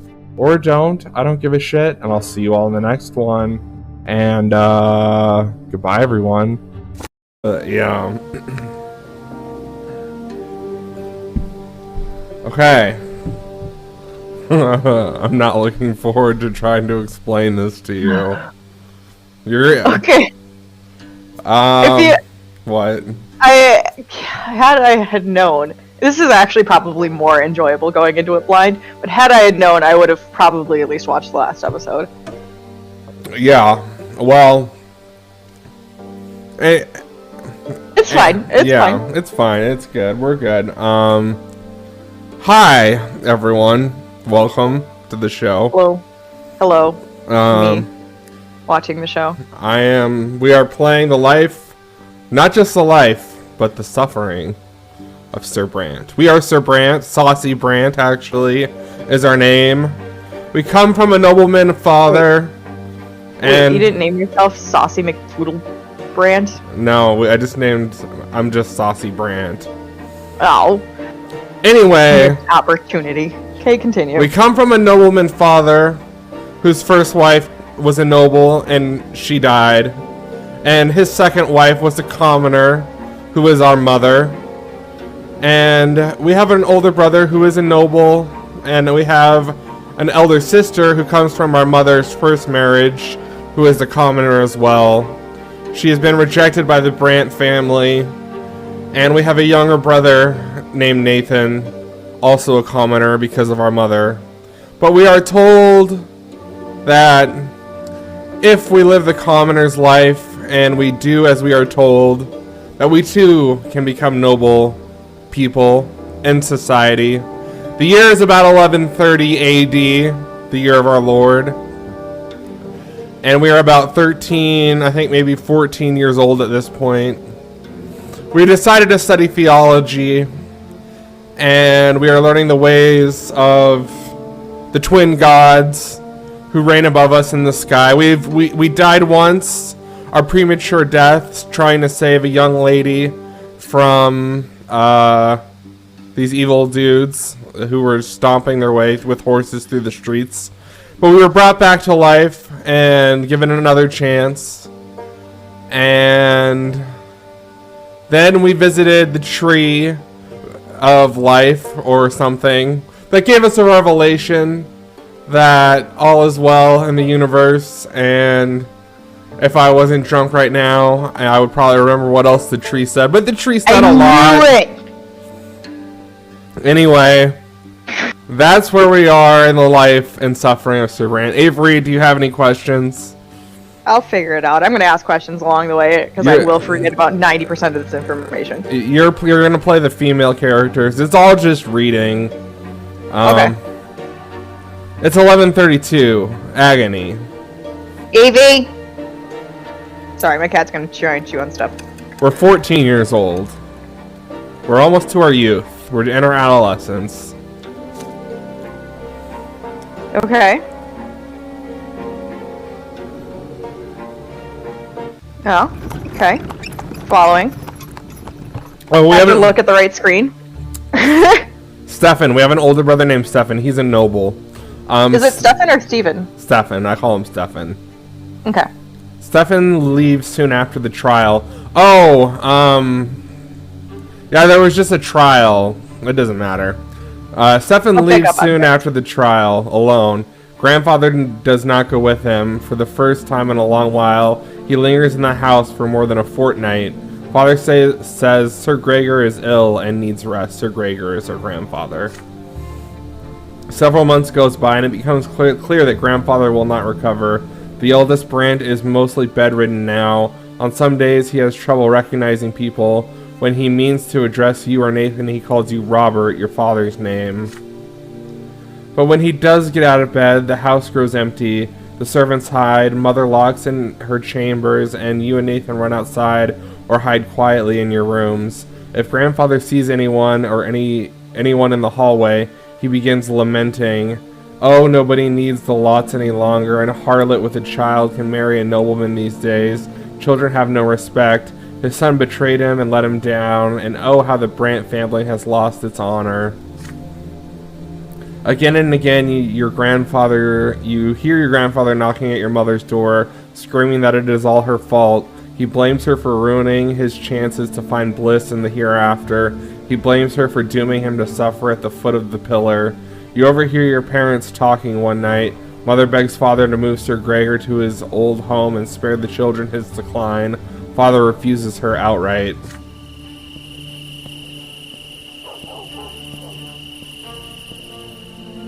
It is late at night. The hot, dry winds are coming. The house is empty for you, Nathan, Gloria, mother, and grandfather in his bed. Father has left the capital on business. You are engrossed in the history of the empire, snapping out of your reverie only when the clock strikes midnight. You blow out the candle and get ready for bed. You hear a shuffling of heavy feet outside your door. You see a light in the hallway. Grandfather, what could he want in the middle of the night? You peek into the hallway once he has passed. Grandfather's figure sways as he heads for the door to Mother's chambers. He opens the door and walks in. You hear him saying something quietly. Your unease is stronger than your fear now. You sneak closer to hear his words. Gregor, you foul commoner, I need you. I have to cleanse my sins. I have to save my soul. You are my greatest sin in what you have done to Robert and his family. I should have put a stop to this marriage. I should have stopped Robert from tainting this house by your presence. Why didn't I do it? This is you. Yes, please, Sir Brant. I beg of you. Brant? Brant, yes. Yeah. Silence, you will do my bidding, for fire will cleanse ye all lowborn filth from this place. Fire, and flame will free Robert from this disgrace. This is for my son's sake, for my sake. I need to eradicate this lowborn filth. The twins, they are calling for me now. I can feel it. Please don't throw up on stream. I won't. God, this is you. Okay. Much appreciated, mostly because then I A, have to hear it, and then B, have to hear you clean it up. Gross me out. If you please have, I beg you please have mercy. Like how you're like, Avery, I want to read, or I want to do a reading game. What? Okay. I was like, is this what it is? It's just like you're in the book? Yeah, pretty much. Oh, okay. Mother begins to cry. You run into the room, unable to stay out of this any longer. Grandfather's jaunt figure looms over your mother's bed, a lit oil lamp in his hand. Mother is sprawled out on the bed, crying. You also make decisions, by the way. This is you. Oh, okay. Please, just let me warn the children, I beg you, Sir Brant. I'm just gonna say it different every time. Your steps are loud enough to be heard. Grandfather turns to look at you. Stay out of this, Saucy. Be more useful for once. Worldly matters concern me no longer. I see only my sins now, and a sinner I am. A sinner. The twins, they forgive no one. They will judge me by the pillar. I must do something. I don't want to suffer for all eternity. Go away. Man, this is intense. Okay, here we go. Mother is crying. Grandfather is still looming over the bed, driven to madness. His hand shakes at the clutches of the oil lamp. His eyes shine in the dark. He truly believes that this has to be done. You are suddenly torn. What if he is right? What if the only way for his soul to find salvation? There's no going back now. You have but a moment to act. Okay, here we go. Is it actually timed? No, it's not timed. Oh. Okay. You can run away to rescue Nathan and Gloria. You run away to wake up your siblings and rescue them from what is to come. You can stop your grandfather, which you run to your mother's side and snatch the lamp out of grandfather's hand before he can start a fire. You let it start the fire.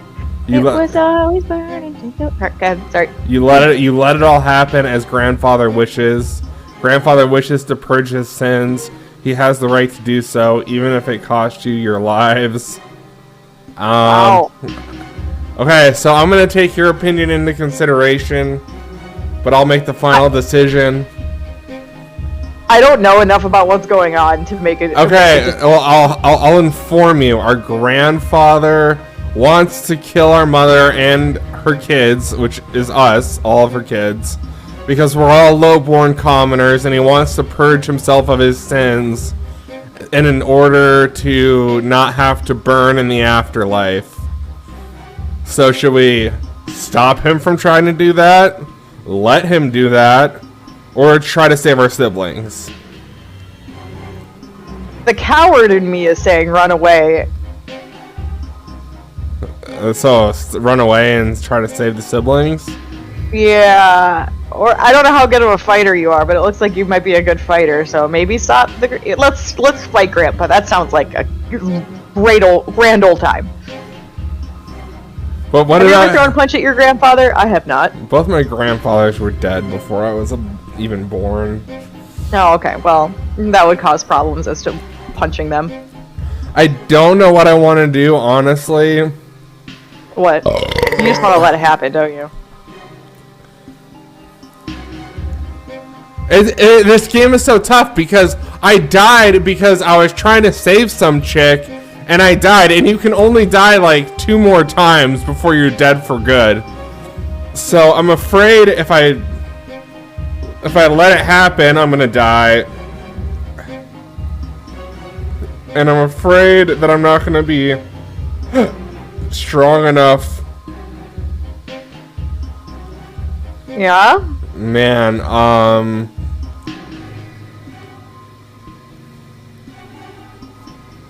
What's the verdict? Where are we going?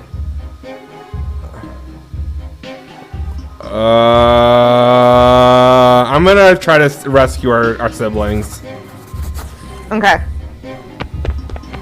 You turn around and run for your brother and your sister. Grandfather's prayers and mother's sobbing drives you to run faster. You wake up Nathan and Gloria and lead them out of their rooms and the house without any explanation. You hear mother's shrill cry of despair. Mom's dead, for sure. From the porch, a second-floor window shatters. A body in the nightgown drops to the ground. Then another cry of despair, an old man's cry. You cover your brother's eyes to hide the sight from him. The second floor of the estate has caught fire. Gloria runs for the neighbors. You take Nathan's hand and go to Thomas's house. Thomas is our friend. Okay. Neighbors and servants flock to your house to put out the fire. Together you manage to extinguish the flames before the first floor is engulfed. The second floor, however, has been reduced to ash. You watch your mother's body turn to dust and fly away with the sparks. Nathan is crying. Gloria hugs him and says that everything is fine. Mother will return soon, reborn. Thomas's family gives you refuge for the night. His charred body is taken to the family crypt in the morning. Gregor Brant has died his true death. You go there to look at him. Hold on. Do you have to sneeze? Bless you, you have to sneeze. I was drinking. Preemptive bless you. It was a preemptive drinking. Oh, well, preemptive bless your drink.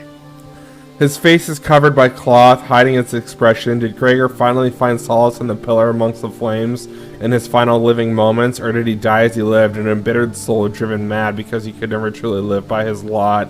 Either way, life has changed. His burden no longer weighs heavy upon your family.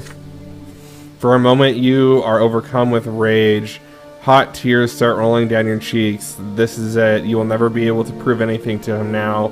All your future triumphs, all your words of defiance, grandfather will never hear them. He will never see you grow up. You hear a heavy door clang in the corner of the crypt. Out comes your mother, wrapped in a black cape. She is reborn. She looks around in surprise as she leaves the cold stone walls behind, then finally notices you. This is you.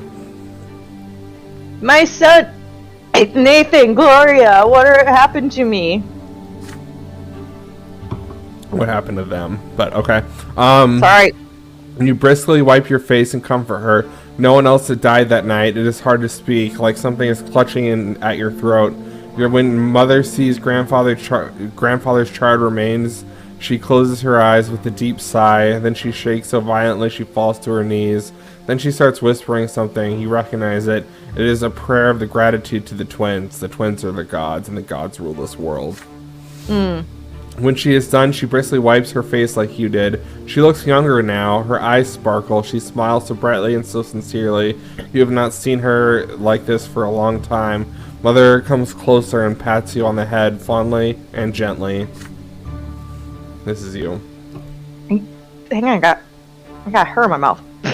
You rescued your brother and sister, you rescued your brother and sister, saved them from a lesser death. Thank you, my son.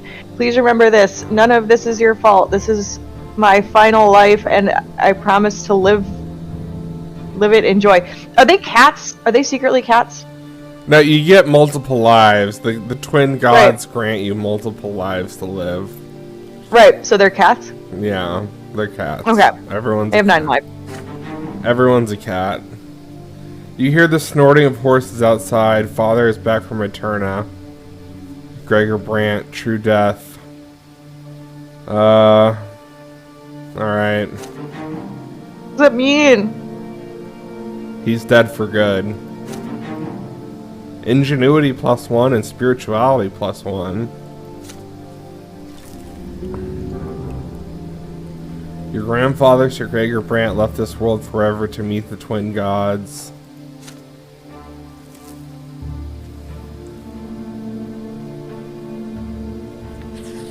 Some blank pages. Oh, Okay, screw it. Let's play It Takes Two.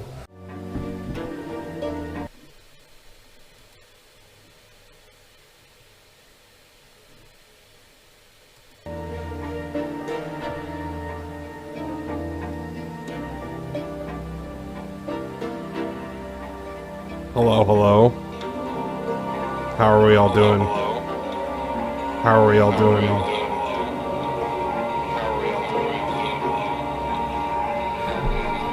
How about if I turn my microphone up a little bit?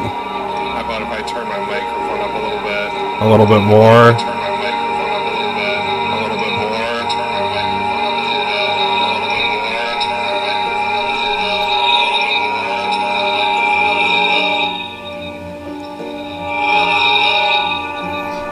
Hello everyone and welcome back to my channel.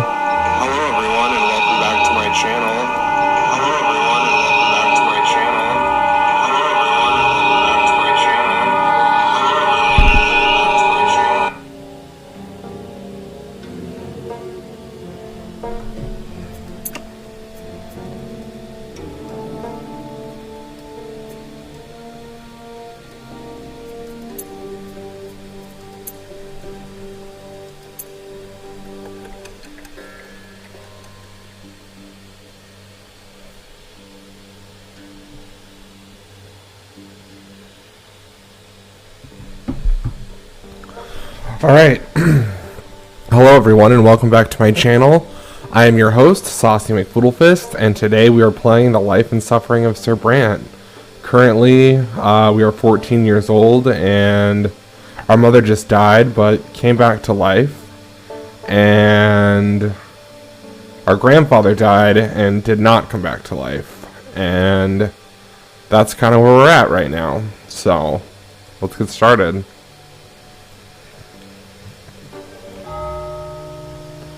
Last respects. The night of grandfather's death shook your family to the core. Yet no matter how it happened, your grandfather, Gregor Brante, is dead and will never return.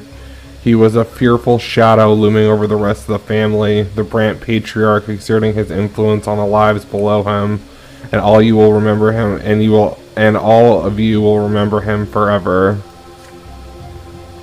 Father is the new patriarch of the family now. Yet he still cannot bring himself to sit at the head of the table where Sir Gregor used to preside. Stefan locks himself away in grandfather's bedroom every day. He will not talk to anyone. Gloria and Nathan still jump at every knock, at every sound that so much resembles the knocking of his walking stick. Mother spends all day in prayer at the temple. And yet the house has become calm and quiet with his passing. But there is one more thing that must be done, the final farewell. It weighs heavily upon your soul. The day comes to pay your final respects. Father goes to the tomb alone, save for Stefan, Nathan, and you. Mother and Gloria stay home. Only nobles or those who may become nobles may join this ritual. There is a solemn silence as you walk to the crypt. Father is the one who breaks the silence when you finally reach the door of the family crypt. Robert, your grandfather built this crypt, and now he will be the first Brante to remain here in body forever, the first ever noble in our family. It is our duty now to hold the sacrament of the flowing blood for Sir Gregor. We will honor his legacy and join him as the founder of the noble Brante dynasty. Stefan perks up at Father's words. His hands still clutch grandfather's sword. Tradition decrees that it must remain in the niche above the owner's sarcophagus. Nathan, on the other hand, looks even more frightened now. Stairs carved of white stone lead you downward. Deep in the gloom of the crypt, atop a pedestal, you see the sarcophagus that holds your grandfather's body. Father takes a moment to compose himself before paying his final respects. Robert, Gregor Brante, my father, brought our family into nobility through his unshakable will. He was a judge and loyal servant to the empire. He lived his life as if he had been a noble and never strayed from the path he had chosen. He sought to make the Brante family ennobled by the sword, so our children's might be of noble birth. The twins know how I abided by my father's words all my life, even if I could not obey him every time. Father lets out a bitter chuckle as he says this. Stefan glares at Father, then turns to glare at Nathan and you. After all, the two of you were born of Father's shameful decision to marry a commoner. Robert, all of you remember his disastrous passing. He will not die the true death he deserved, yet we must know that he fought for the future he believed in to the very end, and he would be proud to see his family bid him farewell in the sacrament of nobility. Stefan still glares at Father suddenly. His fingers remain clutched around Grandfather's sword. Nathan barely pays attention to the words. He looks around with unease, his arms folded across his chest. Father reaches into his jacket and pulls out a slender dagger, and thin and sharp. He takes off his gloves. Robert, watch me carefully, my sons. Make a small cut on the palm of your hand and let your blood flow into the duct of the wall of the crypt. It will join Grandfather's blood here and flow forever. Then ancestor and progeny will become as one. We shall enter our family's blood tide and receive Grandfather's final blessing, for his blood flows first in our blood tide. He will respond to you. You are a part of him, and he is a part of you. With a quick motion, Father slices his hand and holds the bleeding cut above a small opening in the wall. Then hands the dagger to Stefan. Stefan cuts his hands without hesitation, and as Father did, you receive the dagger next. The dagger's handle feels warm. You hesitate for a moment as you look at the palm of your hand. If you participate in this ritual, you'll enter the Brante blood tide. You, a lowborn child, a child who is still a commoner. Are you ready to claim your legacy as a descendant of the nobleman Gregor Brante? The eyes of your father and brother are upon you. Nathan, the youngest brother, will follow your example. You can be certain of this.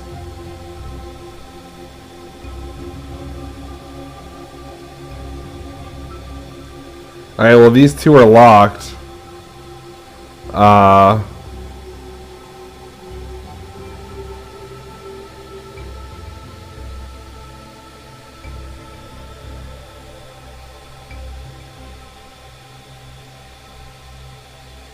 So I have to give the dagger back. You refuse to participate in the ritual after all. You do not bear the nobleman's lot. Oh man, that sucks that I have to do that. You return the dagger to your father and say you cannot participate in the ritual. You are a commoner and your blood bears the mark of the lash. Grandfather would never let you honor his name as a nobleman. Nathan nods in agreement. You did not deserve this honor. Father furrows his brow and shakes his head. Robert, Stefan, help me close the lid of the sarcophagus, and remember to ask for Grandfather's blessing. As for you two, it seems you weren't ready to walk the nobleman's path after all. You're right, son. Your grandfather would never have allowed it. The lid of the sarcophagus falls into place with heavy, resonant thud. Then suddenly you all freeze, and you hear your late grandfather speak to you.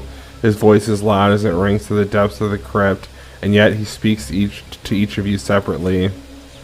Gregor. Foul blood weakling, I knew I never had it in you to rise above a meager birth, Saucy. You have not a drop of nobility in you, and your pathetic little brother is the same. You are a taint upon my flesh and blood. Be gone from my crypt. Your legs carry you out of the crypt of their own accord. Out of the scruffy crypt, you can finally breathe again. You hear footsteps behind you.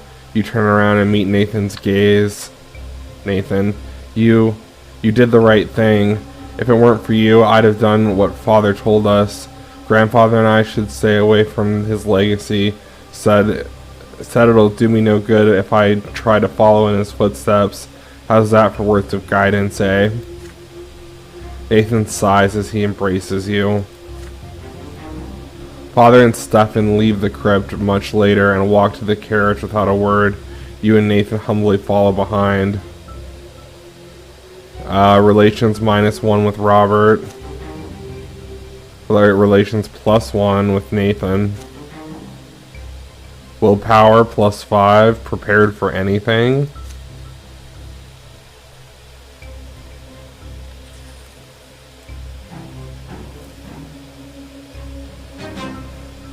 This event is a consequence of your previous actions.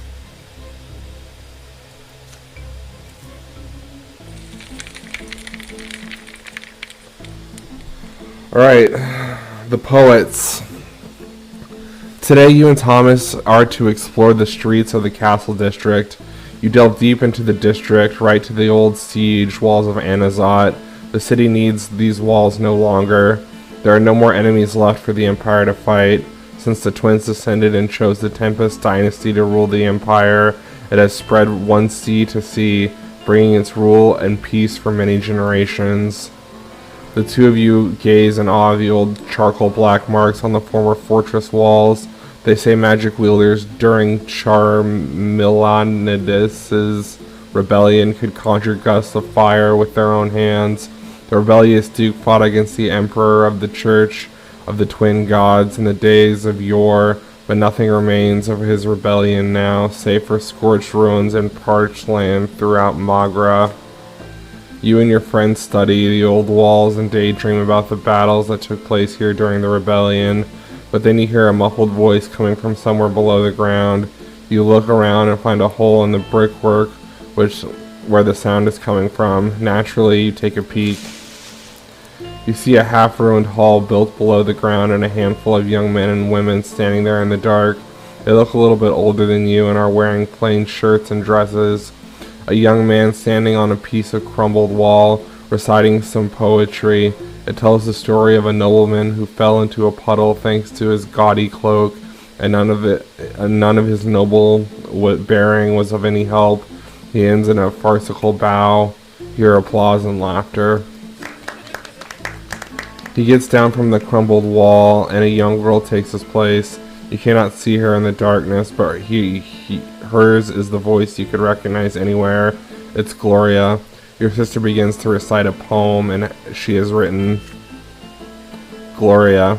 Nay, Gloria, yours is no proper life. You are to be a mother and a wife. Accept the kitchen apron for a gag, and lo, and voice now takes a crack. You're straying from your lot. You've got some nerve. Eyes down and be obedient and serve your husband, children, house. They are absolute. Nay, Gloria, you are but rotten fruit. You lean down to hear her better, but the sandstones fall from under your feet into the underground hall. Gloria looks up and meets your gaze. Thomas pulls you away from the hole. Thomas. So they're reading poems. Imagine that. They sure are. They sure hate nobles. And even Gloria. I never thought your sister could do that, but they're sure going to be in trouble if they get spotted by an adult. Bad-mouthing a noble will get you flogged into next week.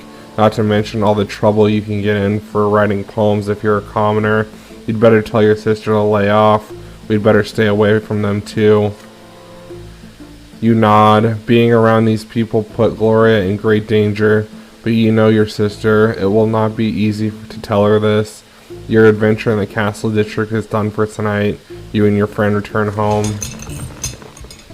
During dinner, Gloria will not look at you. Her hair is all disheveled. Is she afraid or is she ashamed? You are worried sick. These literary gatherings may spell danger for your sister, but for an illegitimate child like her, there are few ways to forge her own path. Dinner is over. Soon you and Gloria are alone at the table. What are you to tell her? Convince Gloria to leave society. If anyone ever hears about the poets gathering, it could be bad for Gloria. Keep Gloria's secret. You promise to keep your sister's secret safe and help her. I'm going to keep her secret. Gloria finally looks at you. You wink at your sister and promise to keep her secret. You praise the poetry you were able to overhear and confess that you were impressed. A big joyous smile appears on her face. Gloria, I'm so happy, brother. I thought you were about to tell me to stop there and say what Mother says about my lot, but I'm glad you're not like that. Me and my friends, without our poetry, we don't have anything else left. Nothing but our abysmal daily lives. At least we can laugh about it this way. You get serious and tell her friends need to work much harder to hide their meetings. After all, the secret passion could end badly for them if they get caught. The best way out of this is to meet in a new place every time. You list off several abandoned places nearby where nobody will look for them. You promise her that if she ever comes close to danger, you will be there to protect her. Gloria nods and plants a kiss of sisterly joy on your cheek. Alright.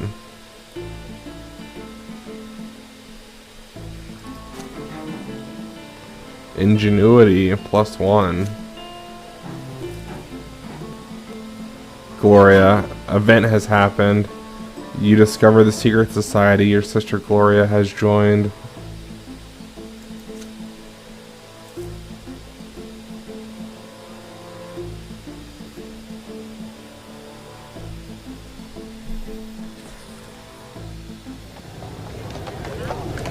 The fugitive girl.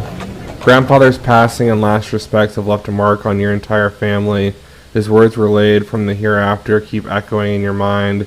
You still do your best to avoid the memory of Grandfather's last night and spend more time on the city streets with Thomas and your other classmates.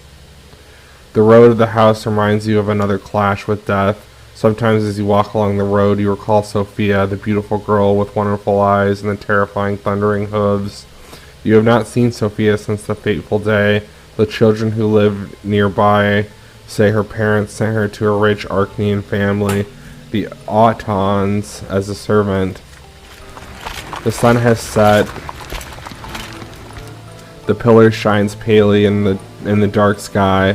Thomas is ill, so you decide to visit him and tell him the latest news. The streets seem oddly agitated tonight, full of horses, cloaked men, strange faces, and hushed voices. A young nobleman in a heavily embroidered cloak is walking back and forth, clutching at his sword nervously. There is a grimace of rage on his delicate blue face. He is an Archaean. You overhear voices.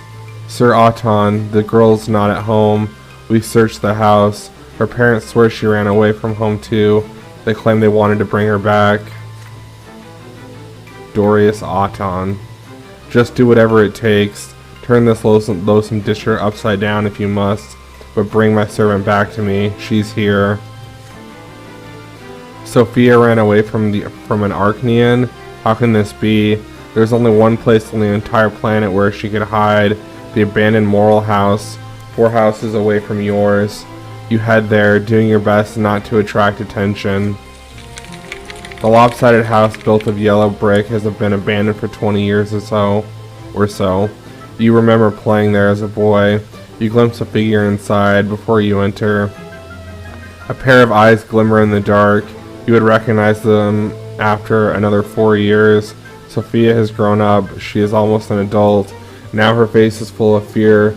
She is not the easygoing girl next door that you remember. She finally recognizes you. Sophia, oh, it's you, Saucy. Be quiet. They're all looking for me. I ran away from the youngest Auton. I might be in a lesser death here, but I'd rather die than spend another day in their slavery. I'm just a thing to them, just a toy to play with. Sophia winces and closes her mouth as she says this. There is a glint of bright yellow deep in her eyes. I ran to my parents. I told them the men I had to serve, and they went and alerted the Autons. They don't want to be the target of their ire, but you... Aren't you going to tip them? You're going to tip them off, aren't you? The barking and shouting are getting closer. Sophia's voice grows quiet. She runs off to the darkest corner of the house before you can answer. One of the Auton servants is so close you can hear his cloak swishing against the ground. He notices something and calls for the others. There are more voices around you. They approach the house from the yard and surround it. One of them seems particularly snappy, annoyed, and impatient. You already have heard his voice today. Dorius. If you're in there, girl, you'd be wise to come out and quit wasting my time. It will be forgiven, and we'll go back to where you were. You know it, and if you don't, I'll drag you out by the hair.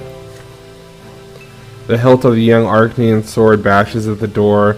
He's about to lose his patience for good. Sophia hugs the wall in the dark, trying to stay still. She glances at you. What will you do? Your heart is racing. Can you act against the Arcanian's orders? Do you have the gall to defy the mighty noblemen?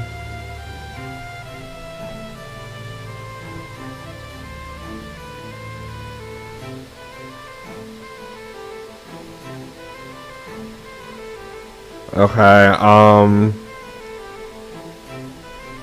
try to stop the Auton.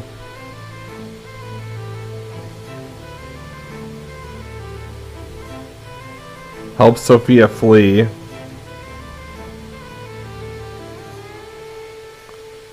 You lead the fugitive girl through the old cellar away from the house. Hide alone. Things have become too dangerous. You're not able to influence the fate of Sophia. I'm gonna help Sophia flee. Oh, hopefully this isn't a bad idea.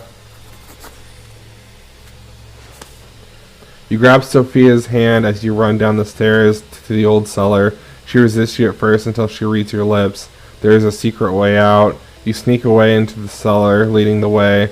The floorboards groan above your heads as the Arcanian and his men search the house, but only the children who grew up in the district know the cellars leads to the neighboring district. You lead Sophia to the hole in the cellar floor and help her squeeze in. There it is, an odd tunnel that leads to a well 2 streets away. None of the children know who dug it, yet you played here and chased each other through it so many times as a lad, and now the secret passage will rescue Sophia from her genuine pursuit. Soon you are in the well. There is nothing above the clouds, for the sky is full of clouds. You wait and you hear no more steps around you. They climb out of the well and help Sophia up. You lead the way to the slums around the temple district, the easiest place to disappear. A dog in a nearby house starts barking. One of the Auton's men appears in front of you. You take a step back as your fingers search for a brick, ready to defend Sophia no matter what the cost. She squeezes your hand, and then you hear a high-pitched scream of rage. A flash of yellow light stuns you. In the blink of an eye, Auton's man freezes and collapses, unable to get up. Sophia's eyes are no longer sky blue. They are yellow now. She lets go of your hand. You recoil in fear. You weren't supposed to do that. You weren't supposed to see that, Saucy. Don't worry, I won't hurt you. But I won't let them take me. I won't go back to Auton after this. I need to run. Run as far away as my legs can take me. Thank you for helping me, and farewell. Sophia gives you a gentle kiss on the cheek as she disappears down the dark alleyway. You stand there stunned. Sophia is a witch. Her magic bound an Auton's man by his arms and legs. It made him unable to move. You hear Auton screams of rage and the thumping of his men's feet, but Sophia is long gone. It's a shame that was all you could do for her. The runaway girl becomes the talk of your district for an entire week. You overhear that Sophia managed to flee the city. The Autons are furious. After the sudden appearance, she disappears from your life once more. You will not see her again until much, much later. Status trusting.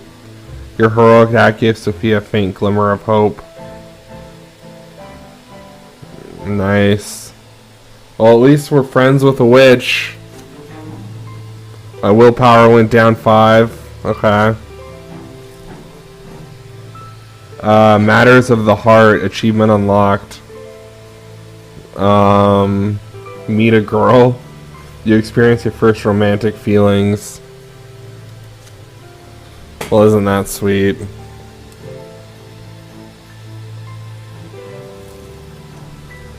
Uh-oh, it's year 1133.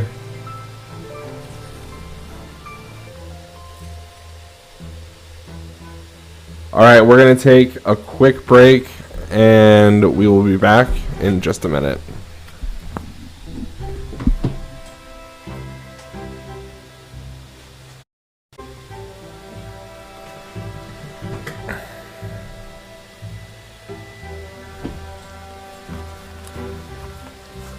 Alright, we are back. Before I do anything though, I need to change this. Alright, let's see how I sound now on the stream.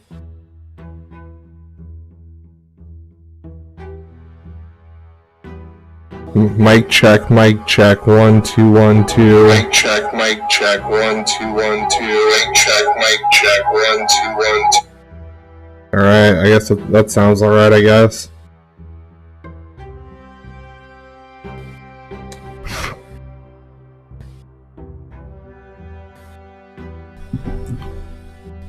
I have my trusted Coca-Cola here with me.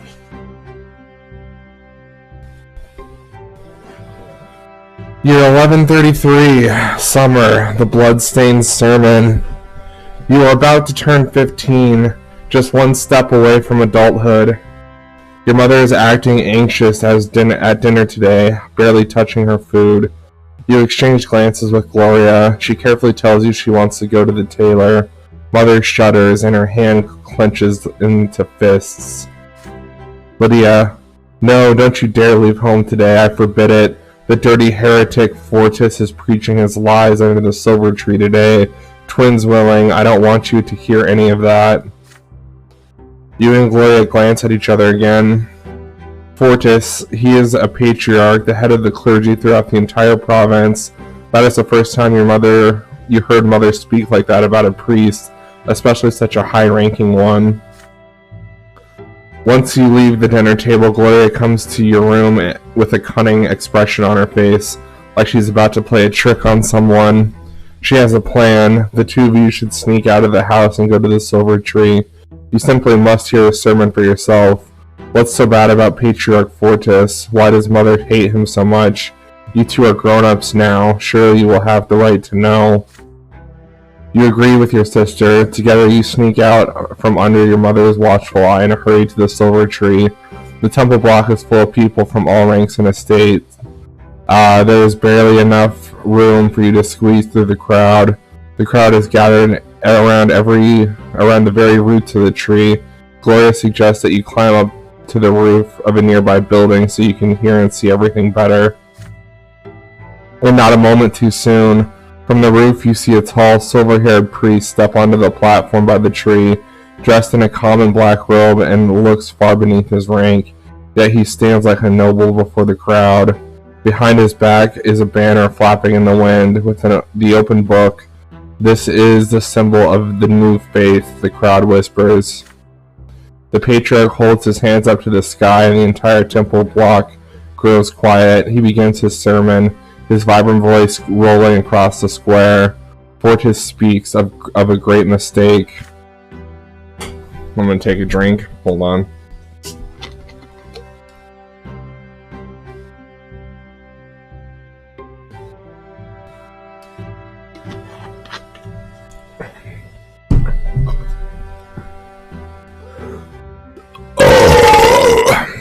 Okay. Patriarch Fortis. We entrusted ourselves to the lots as the only way to fulfill divine providence in this world, but for all these years, the will of the twins has been interpreted for us by a single man, Prophet Asatius. The twins are ever watching from atop the shining pillar. Of this we have no doubt, but how can we believe so blindly that we truly follow their will by following the lots? Have we not seen the three lots of Asatius fall again and again to answer the question of how we ought to live our lives? Have we not seen people change their lot in life again and again without being smitten by divine wrath? Every person born, whether human or Archnean, lowborn or noble, must find their lot and their way to the gods on their own. From now on, we will seek the gods in the accounts of their own lives, and their own acts in this world, and their own words as they echo within us, and we heed the voice of the twins within. We will each find their path for us on our own. The crowd of the silver tree listens to the patriarch's speech, is stunned in silence. You glance at your sister. Her eyes glisten with tears as she hears Fortis's words. Then suddenly, a hoarse cry from the crowd. If there are no lots, does that mean nobles are going to till the fields and commoners are going to bear arms? The crowd begins to murmur. The patriarch raises an arm and inhales, ready to answer. An odd figure leaps from the crowd onto the platform, a dirty beggar dressed in rags. A knife flashes in his hand. The blade slices, blood starts spurting from Fortis's throat. He slumps over and collapses. A dark brown puddle spreads across the platform where he stood. Gloria clutches her mouth to suppress a shriek. A few moments of stunned silence, and then the screams begin. The people are frantic. The temple guards try to restore order to the crowd, but to no avail. An old woman dressed in an inquisitor's cassock tries in vain to apply pressure to the patriarch's wound. The noble draws their swords. Dogs are barking. The crowd is pushing and shoving. Children are crying. The entire square by the tree is in chaos. From the roof, you see the moment when people start trampling each other, howling and praying.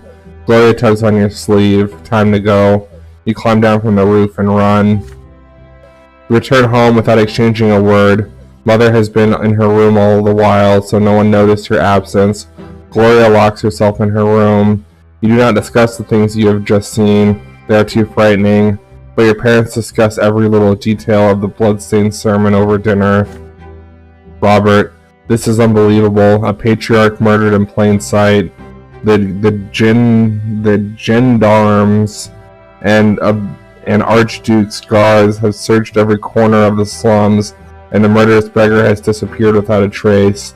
I can't even imagine a more gruesome crime.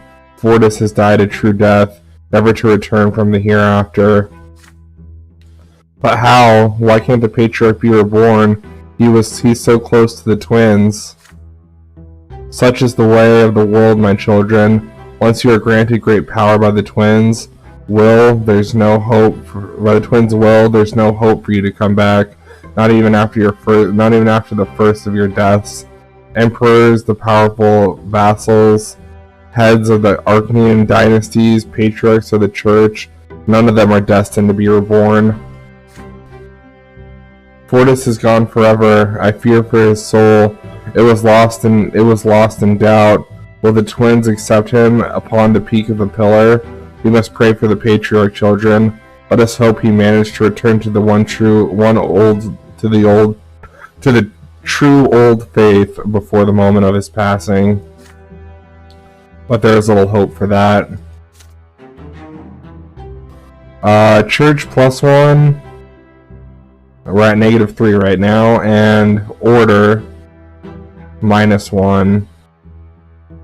We're in discontent. Respect for the law and stability of order of the province.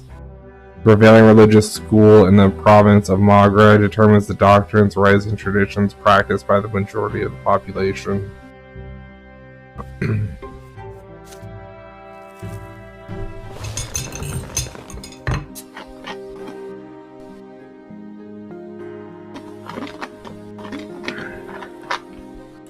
The last night. Tomorrow you turn 16. According to imperial law, you will be an adult. Your time at Sir Tibor's school has ended, and you studied enough to apply for Imperial College and learn the judge's trade there. You are to travel to Eterna tomorrow. Your friend Thomas will go there with you as he tried his luck at the Imperial capital. Mother and father prepare you for the long journey. Robert, remember, son, there's only one goal for you. You must become a student at the Imperial College. Your teachers dragged you through all those books for a reason. You have the knowledge and fervor to be ennobled by the mantle as I was, and as my late father was before me, and who knows, maybe one day you will be the one to write the name Brante in the blue book and ensure that your children's children will be noble by birth. Then Mother speaks to you carefully. There is worry in her eyes. Lydia. But Robert, there may be another path for our son. Stephen, your firstborn, was a noble. He surely earned the title for the entire Brante family. Your second son bears the favor of the twins.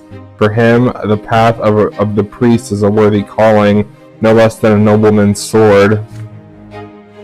They have been arguing about your future for a while now. Still, she would never defy the will of a nobleman and her husband. You smile at them both, trying to placate them. Gloria laughs quietly behind their backs. Gloria, just don't become a snoot like Stefan and you'll do just fine. Mother chides Gloria for that. You wink at your sister. Nathan has been downcast all evening. He barely touched his dinner.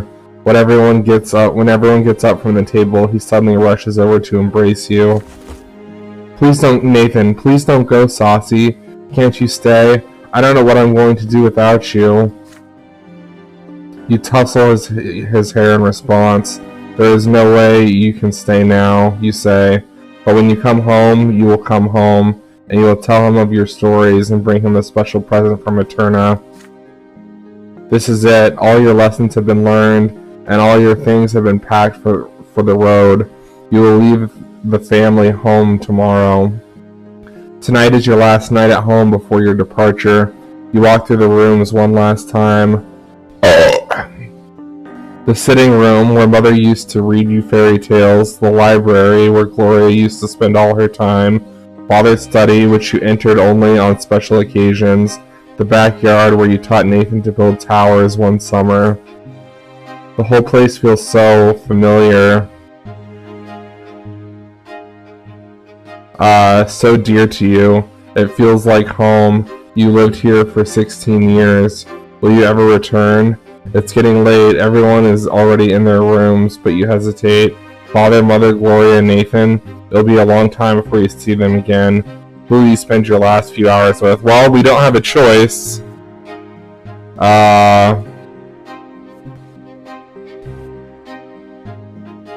We guess we have to spend time with Nathan.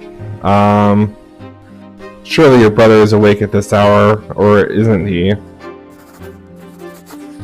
That's we're closest to Nathan, so it makes sense.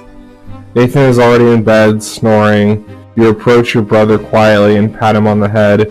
He is startled but starts smiling with joy when he realizes it's you. Nathan, hi, hey, can we go outside? I need your help with something. You creep silently downstairs. The air is damp and drops of dew glisten in the night. Nathan drags you towards the bushes. A spotted kitten looks at you from the bushes with sad eyes. You see a bowl of water and some scraps of food next to it. Look, he ran into our yard today. See, he's got a broken paw. We need to save the poor kitten. You pat Nathan on the head. Together you sneak the poor animal into the house and take him to the storage closet. Then you close the closet door and begin the treatment. If anyone is clumsy in your family, it is Nathan, yet his hands are unusually accurate and calm as he binds the kitten's paw. You start chanting as you treat the kitten, as you think out loud about living in the capital and working towards your goal. Nathan strokes the poor animal's wet fur. He sighs. Nathan, it's tough for me, thinking about being a grown-up. I'm not much of anything even now. I wish I could be like you. You know where you're going and who you're going to be. You shrug. Nathan, no, I mean it. I can't be like that. They say I'm going to study too and go to Eternity and become a priest or go to the college. But there's no way I can make it there. Does that mean there's nothing else out there for me? You'll be leaving soon, and I'll be here all alone. You'll write to me, I know you will, and you'll come back one day, but I'm scared. Scared I might lose my way when you're not around. You'll come back, but it'll be different. You'll be different. I'll be different too. You swear to Nathan that even if everything changes, you'll always be his brother. You'll always be there to offer him advice and support. You have no doubt, and he will find his way in life. It just takes time to find yourself. Something more than you might expect. The sun is about to rise. You should rest before the long trip, but you are not tired at all. Nevertheless, it's time to go to bed. Before you leave, Nathan hugs you again. Please promise you'll come back, Saucy. You swear at him that you will. You get into bed and fade into a gentle, happy sleep. they will be watching for you back here no matter what. Alright. We're at a +4 with Nathan. Willpower +10. Prepared for anything.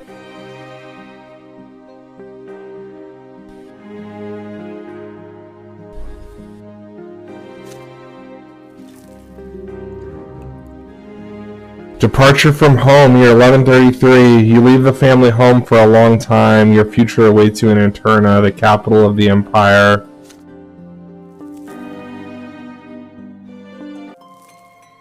Achievement unlocked, days of youth. The end of adolescence. Last night was your final night at home. The carriage is now waiting at the gate, ready to take you to the capital. The clip-clopping of the idle hooves against the cobblestones count the seconds before your departure. You take one more look at your parents' house and recall your childhood spent there, in the nearby yards, at your school, in the winding streets of Anazot. You clash with the greater world around you and you survived. You felt a tingle of emotion for the first time.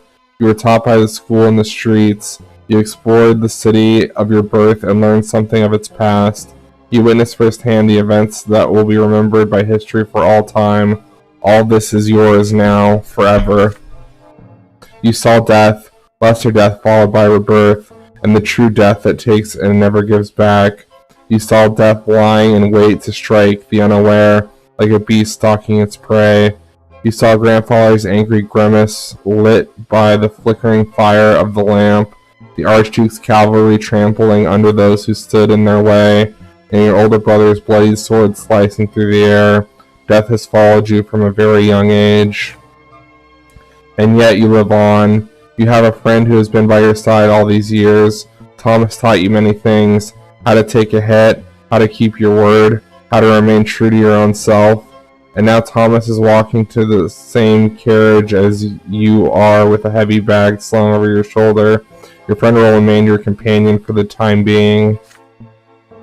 Ahead of you is a long trip towards the capital and adulthood.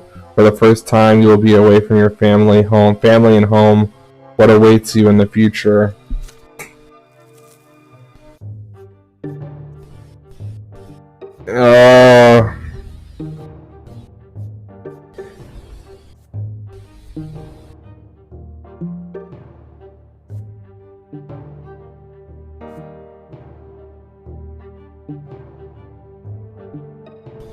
Sophia saved, met Thomas, school begins, departure from home, matters of the heart, glorious secret, grandfather's demise, revelation of the tree, Nathan's admonition. Personal qualities that you have accumulated in adolescence. All your qualities from childhood and adolescence will now convert into adult qualities. Nobility 2, ingenuity 5. Spirituality 6. I want to get that up. Your inner strength and the number of lesser deaths you experience. These qualities will stay with you for your entire life. Willpower. Died once. Continue.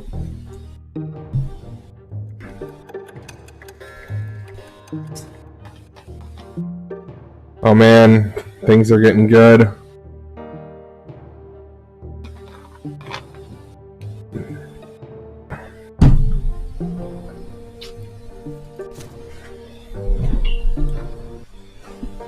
Leaving my hometown behind, I set out for the capital of the Empire. There, I would discover my role in society.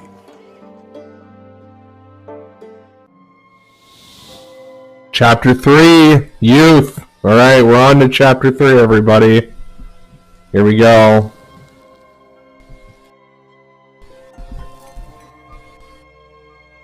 Leaving home.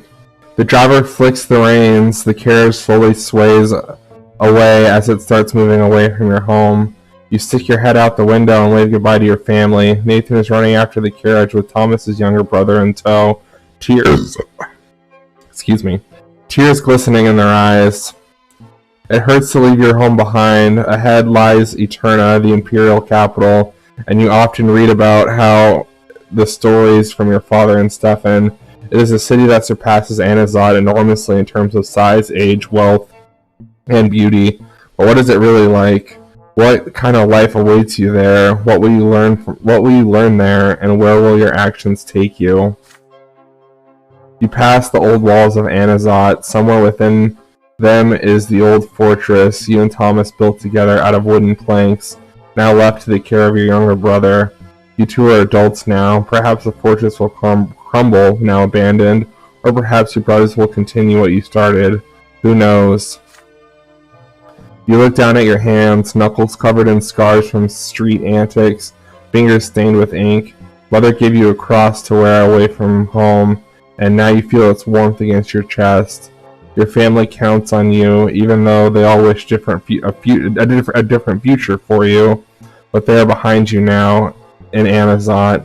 From this point on, only you will decide which road you will take. This is the journey you prepared for throughout your entire childhood. Ahead of you lie many years in the capital, years that will determine your fate and place in society.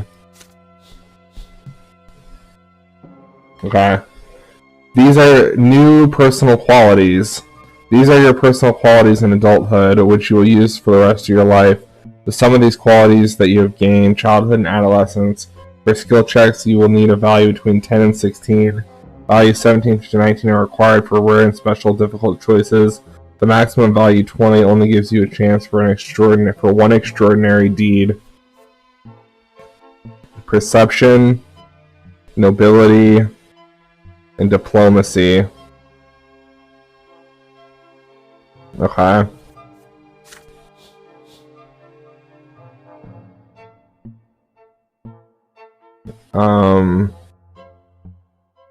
Manipulation, canny.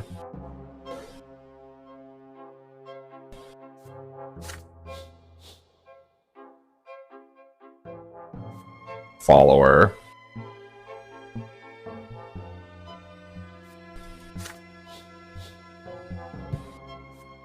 I'm weak in battle.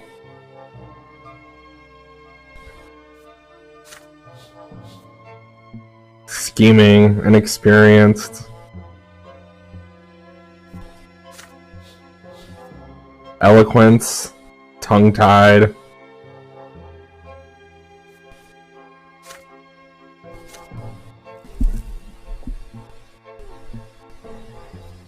Okay.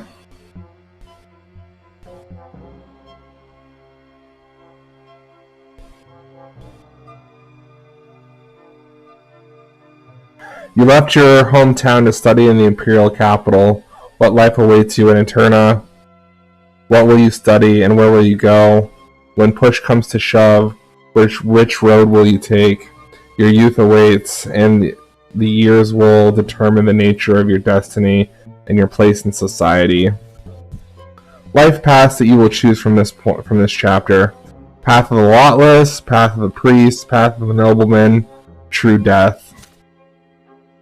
Events in your personal life of the hero that can happen in this chapter: Alias's rescue, collapse of the lotless at large, bond of friendship, shield of new faith. Your personal qualities in this chapter, they will be used for the rest of your life: diplomacy, theology, manipulation, valor, eloquence, scheming. Continue.